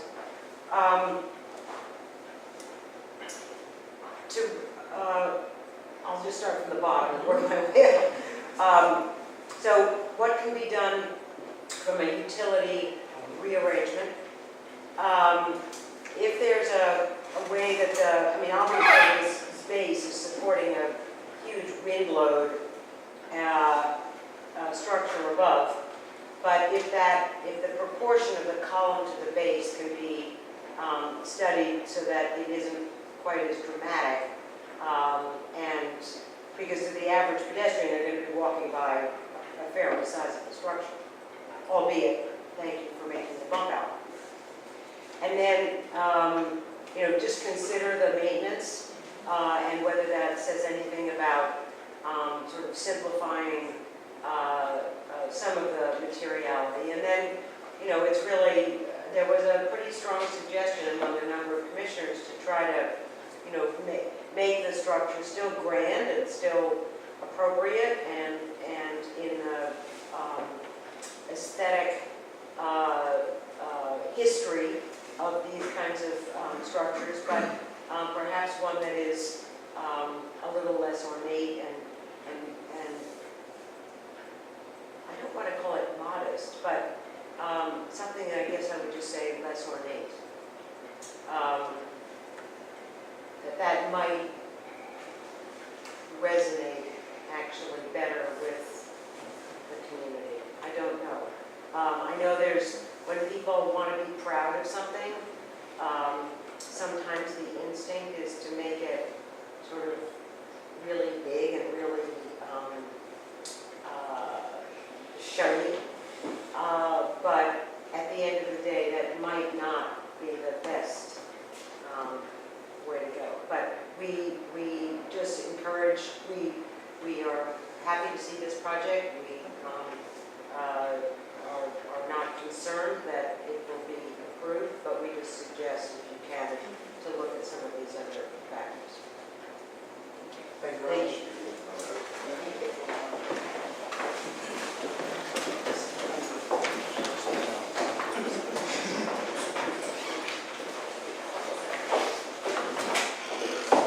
We have a big tea. Well, no,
Harbor Lake. Hi, good afternoon. My name is Michaela Metcalf. I'm from the DEC. I'm here today with the team from the DEC, from TLC, and also from 10 Arquitectos and W Architecture and Landscape Architecture. We are here to bring the TLC Woodside Inspection Facility to you for preliminary review. We received a conceptual level review that asked us to return to the committee to review exterior materials and also the landscape. And so here we are today to give you an update on where we are. And I will hand it over now to Andrea Steele and James Karst from 10 Arquitectos, as well as Barbara from Denver. Great, thank you. I know we only have 15 minutes, which, since anyone will tell you brevity is not my strong suit, I'm just giving like the first 2-minute intro. So I just want to say one thing just with regards to this project in particular. The taxi facility in the community is that of drivers, enforcement officials, we've got the trainees, the inspectors, and the support staff. For some, this is an independent career. Driving affords them, and empowers them to see that out. For others, it's the first job that they will have in the city. And so therefore, for us, beyond, you'll see all of the technical information and thoughtful design process, for others, this facility really represents social equity. It represents an elevated potential. It represents a gateway to hopefully a very promising future, independence, resilience, and opportunity. So as you look at this, while obviously our first charge was to provide the Taxi and Limousine Service Commission with a welcoming, functional building that obviously supports their staff and the needs of the staff. It's a diverse use group, and we think that with the TLC, with the opportunity through the DDC Excellence Program, we can actually put forth what would be a very positive case study to show that despite some pretty incredible site constraints, the fact that most people would not think of an inspection facility with more vehicles than people as a healthy place to be. We think we could change that, and it could be a positive case study for the city as a whole, given the fact that in many ways, the vehicle, the person, the diverse user groups, the fact that we have to create kind of positive dialogues, public-private dialogues with other government facilities, lots of infrastructure has to be improved upon. And so if we can look at this and say, well, despite all those things, we can actually still provide this incredibly aspiring, inspiring, and healthy approach, I think that would be a big part of this process for us. So. Thank you. Well said. So the facility is located along the BQE West in Woodside, Queens. It's an interesting site because it's in what is predominantly a manufacturing district. You see it indicated there in yellow, surrounded by manufacturing, mostly M1 district. The BQE at this location is sunken, and actually the site is about 15 feet higher than the St. Michael's Cemetery to the east. The facility that we were charged with demolishing exists here today on the south of the existing inspection facility. This houses lockers and offices primarily, and the soil conditions on the south of the site are extremely poor, which has led to soil subsidence in the building they're sinking today. This plays into a part of our design solution. Here you can begin to see the overall site with the BQE sunken, St. Michael's, the two adjacent warehouse buildings. And what's actually kind of interesting too is the major, most prominent view to the facility, maybe other than from the street, the approach, the one-way north drive along BQE West Service Link Road, is from 25th Avenue, looking across the BQE from an elevated point within the community. Other views of the site, you can see that the way that the traffic currently works is that the taxis move down the street, pull in on the north side of the site, queue, and then exit back out. So there's kind of this overlap moment in the way that the flow of the traffic is currently happening. Here's that view I was talking about along 25th Avenue, and the view of the approach of this site along BQE Expressway West. Here you can see the sunken expressway and the grade change down towards the St. Michael's Cemetery.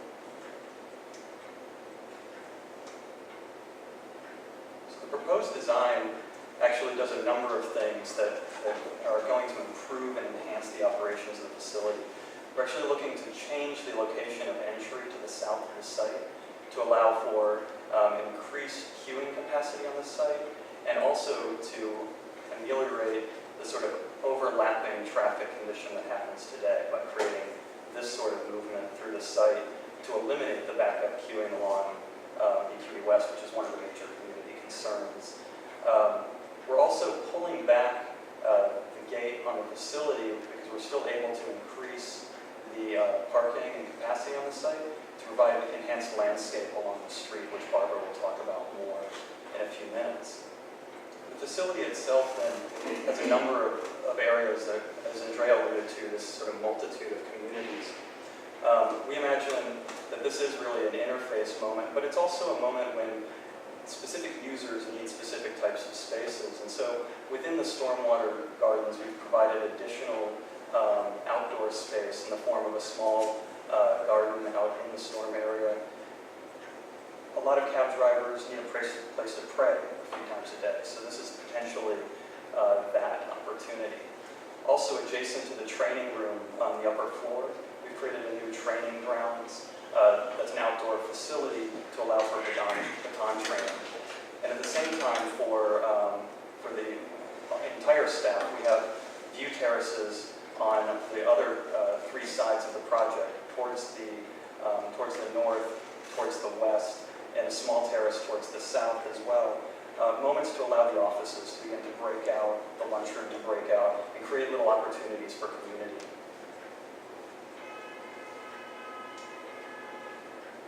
So here you begin to see the traffic flow through the site. The clerk booth has been integrated into the building.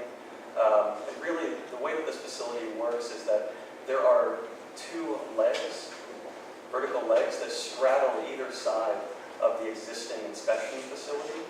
We're only doing minor renovations and facade stabilization to that existing facility. But by straddling it, we actually take advantage of the network of uses that need to happen above and how those uses connect or disconnect from that existing inspection facility, with on the north this being sort of a vertical core for the community and for the executive staff and enforcement officers, and on the south this being more of a service support towards the inspection facility and the loading dock entry that really connects into the hack yard and hack site. Here you begin to see these are the areas to be demolished.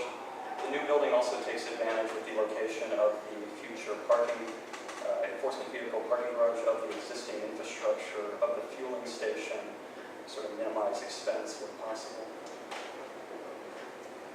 So here you can begin to see how the ground floor is shaping up.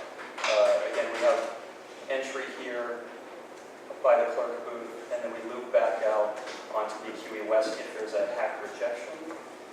This is only for rejection if somebody, say, shows up on a day when they're not scheduled. Everybody else moves into this facility here and passes through the inspection lanes here. This facility, as Andrea mentioned, isn't just for the yellow taxis, it's for green taxis, black taxis, Uber, every car in the city gets inspected at this site. To the north, then, is the enforcement vehicle parking. This is separated physically and operationally from the taxi queuing, mostly for the visual security of the fleet, so that they're not sort of recognized on the street. Above this major artery really brings all of the communities together within the building, really through the locker room floor area, and also the, this is the old plan, this is the new plan, the locker zone, and also the training facilities, lunch facilities, and the breakout facilities and shared spaces on the outside. To the west on the facade, we'll talk about the materials in a second, but this is actually where this is the louvered facade. You'll see the mock-ups there on the table, the larger one being the size of the louver, the smaller one representing the finish. And on the east, there's actually a brise soleil created out of the coordinated metal that you, or sorry, the metal that you see here. On the On the roof, we're actually proposing the addition of solar panels. This is meant to be a LEED Silver project, but with the possible enhancements through the mayor's 80 by 50 program that have been presented and are potentially going to be approved. We're looking to increase the energy efficiency of this building such that it will use less than 25% of the energy in a typical building. Our calculations show potentially going higher than that or lower than that, really. But we're actually on path for closer to a LEED Platinum facility, or definitely the LEED Platinum facility at that point. So this is the proposed building. What we're showing here is at the areas along the street behind the landscaping that, this is the view from that's the conceptual, this is the proposed elevation. So this is the view along the street. We're showing we're using corrugated black metal, sort of a gunmetal color, which would be painted over this sample here. That would match at the garage doors and at the facility wall. Behind that would be the existing masonry of the building. Above, we're using the corrugated sample that you see in front of you, the perforated corrugated sample. That would be an anodized aluminum. The nice thing about this is it really brightens up the facility and creates a sense of transparency without necessarily providing like a full transparency. That material is carried over in front of the open air garage for the enforcement vehicles, providing vehicle screening. Above them we have on the west facade, we have the level ups louvers, which again you see there. These will be angled such that they provide glare protection for the interior uses, but at the same time allow all the enhanced performance of the interior daylighting. Where those louvers begin to pull back, these become the more public areas of the project, the lunchroom and the sort of back of house for the training, and on the other face of the building. We also have the training looking out onto the training grounds and the lunch facility doing similar to the cafeteria. On this side then, we're actually on the east side, we're using a series of the metal grill that you see there as the brise soleil to limit the incidence of light, but also to allow separate means of circulation on the outside of the building towards the different uses. The parking garage helical ramp will be done in a cast-in-place site-cast concrete. And so the bulkhead here would actually be the same black painted metal that's shown down at the ground. Really, we want the brightness of the facility, of the office uses, of the glazing, and of the louver to be the thing that's noticed when looking down 25th Avenue, and to light this in through a dark gray or black color to really receive the background. So this begins to show the materiality of the building. So again, in the light gray here at the front, we see the corrugated perforated metal, the black painted gunmetal facade of the facility. The brightness of the louvers will be evident here on the west facade, and the glazing is clear, which we have a sample of, I believe, here. It's a clear high-performance glazing at the office bar, and it's tinted at the lower area, which you'll see in a rendering later, to provide some security to the office uses of the HAC facility that are down there. They need some visual security from the operations that go on inside there.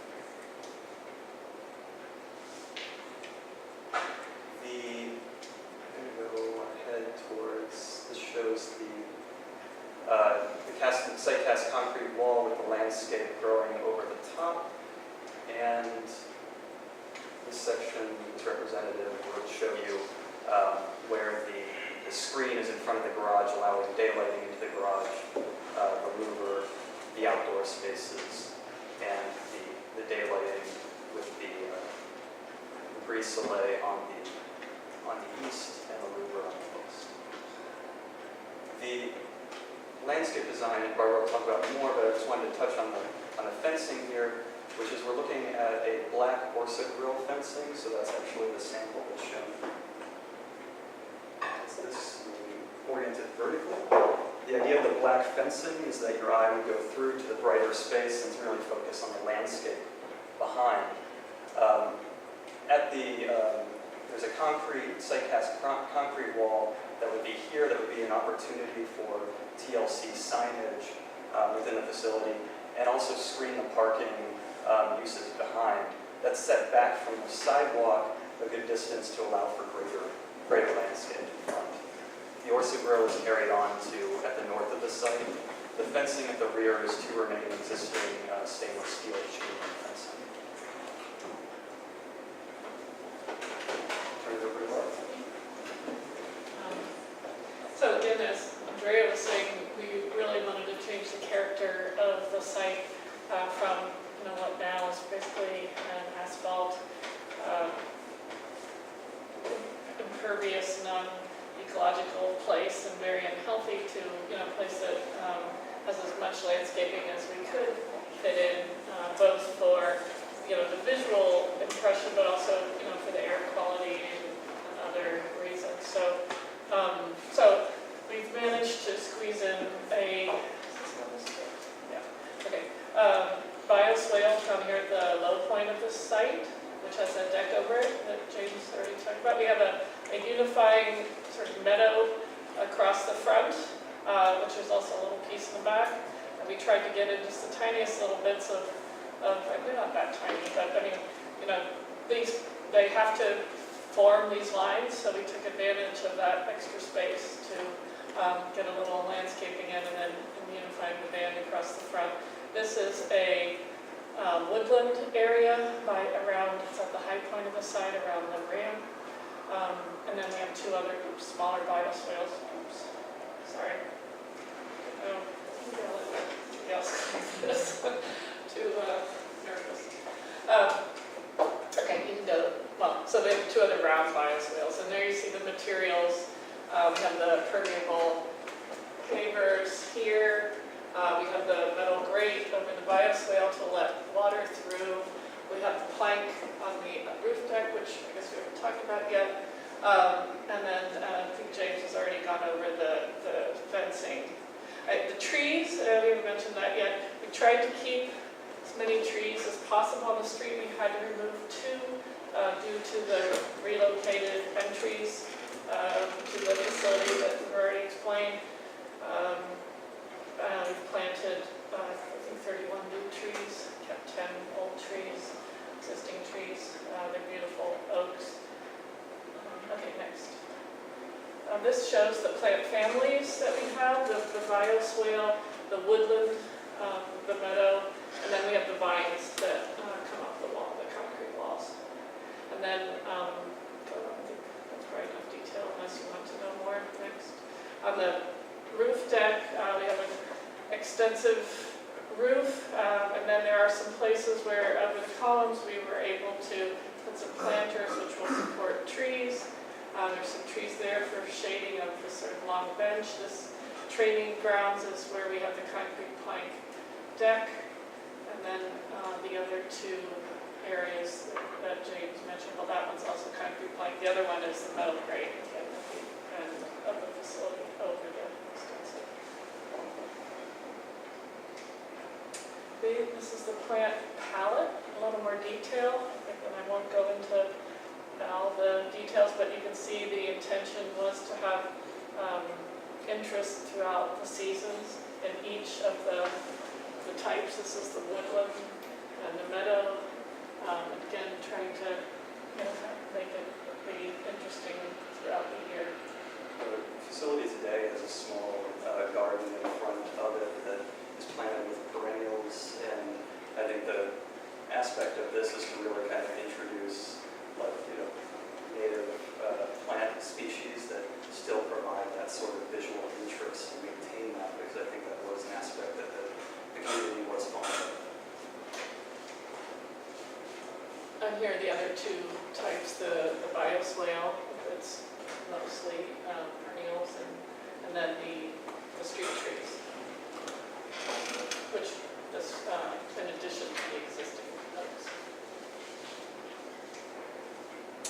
Sorry, the last one, the vines. We're planting a mix of vines, so you get some fall colors of evergreen and some flowering.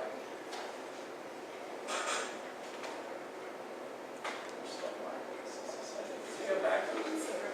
Oh, sorry, roof gardens. Okay. Within the planters of the roof garden and the trees. And I guess we're not showing the extensive, or is that the next one? Yeah, there it is. The carpet under the roof garden. Okay. And these are some sections. This is, for instance, here's the street out here. So this is the wall. This is the metal one that's see-through, the existing sidewalk, and so we can see we've managed to get quite a lot of planting out on the street. And then this is the bioswale with the deck that people can sit in and enjoy. And then this is just a blow-up of the area of the street right here. And then this is one of the other circular bioswales that are within the parking area. This is between the drives, and there's the wall that separates, as James mentioned, between the two parts of the facility of the different uses. This is the front elevation, showing the different fences and the different types of trees. So, this facility, this facility really has an opportunity to touch on the facility's future growth. We know that it's been planned for TLC's future growth. It is an expanding operations, and it is planned as such. But it also, as Andrea mentioned, is really about equity and about social equity through the introduction of landscape elements, through the introduction of spaces that sort of break out from the building into active design along the roofscape, and really finding a way to create, I think, a community, which is one of the things that TLC employees we kept hearing, they kept sort of saying was missing from this their existing facility. They really needed something to bring them together and bring them together as well with the community of the taxi drivers. It's a highly sustainable facility. Again, as mentioned in the 80/50, we're looking at stormwater collection, we're looking at the integration of renewable methods of energy production on the site, and really to optimize the traffic flow through the site in a way that enhances not only the operations, but decreases the negative impacts of vehicle emissions. It is a resilient facility through the action of raising the facility and renewing a lot of the on-site elements with the energy production and such. We're really touching on that, but it's also socially resilient by bringing these communities together. And the healthy living, as I mentioned, the active design, and opportunities for daylighting views from within the office facility is really enhanced as well. So this is the previous approved conceptual elevation. You'll see that there wasn't much of a change towards the new modern, newly proposed view. So again, this is looking towards the west. This is the interior, so here you begin to see the stacking of the core on the the north side with the access to the enforcement vehicles, the double height training room above, office and meeting spaces here, locker rooms, and then executive offices above and shared offices below, shared open workstations with access onto an outdoor terrace. There's an additional vertical circulation moment here that allows for the connection into the safety and emissions and HAC facilities. This is the previous view from the west. This is a new view from the west. So here is the location of the 8 lanes of inspection facility, the new addition with the loading dock and HAC services on the south of the site, and access through to the new facility in glazed and gateway portion here for the entrance for the enforcement vehicles, which enter the site separate from the taxi. This is the previous previous conceptual rendering. This is the site today. This is the future site with the landscaping and the trees along the street. And here we just removed one of the trees to allow you to also see the presence of the building as well. This is the entry into the facility. Here you can see what the corrugated gunmetal black facade would be, the corrugated perforated metal above, the louvered facade, the signage for entry for the taxis, and then here's the integration of the clerk booth with the tinted glazing, allowing for some visual privacy into the waiting room and the office uses. This is the view from 25th Avenue. This is without the landscaping in front of it. And that's the extent of the presentation. Thank you.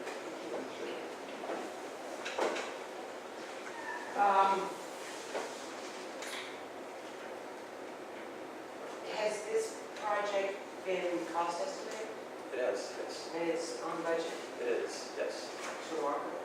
Yeah, we're working, there's a CM on board, and we've worked with them closely.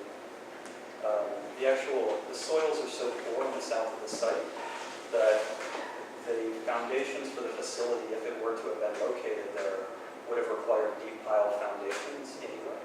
So the initial budget for this project anticipated deep foundations.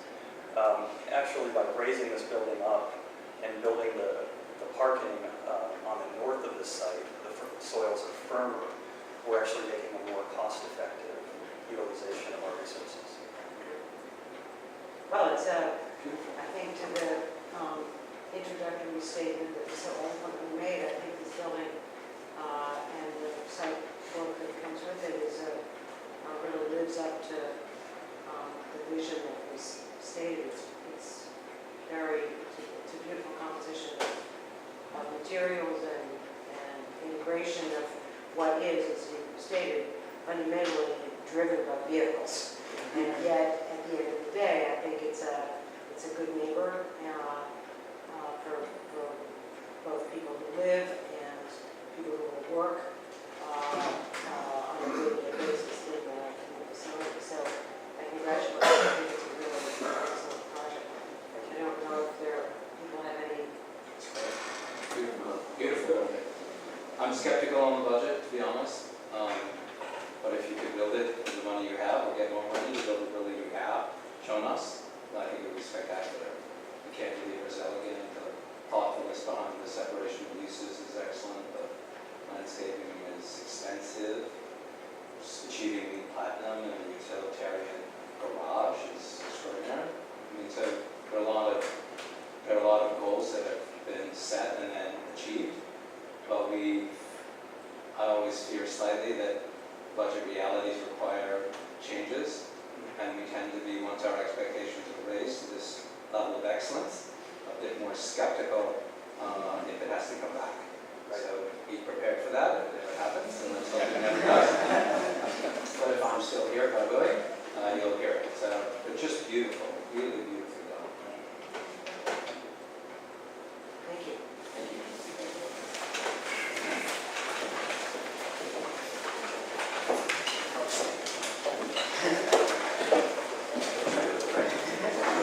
The meeting is now commencing with the consent agenda.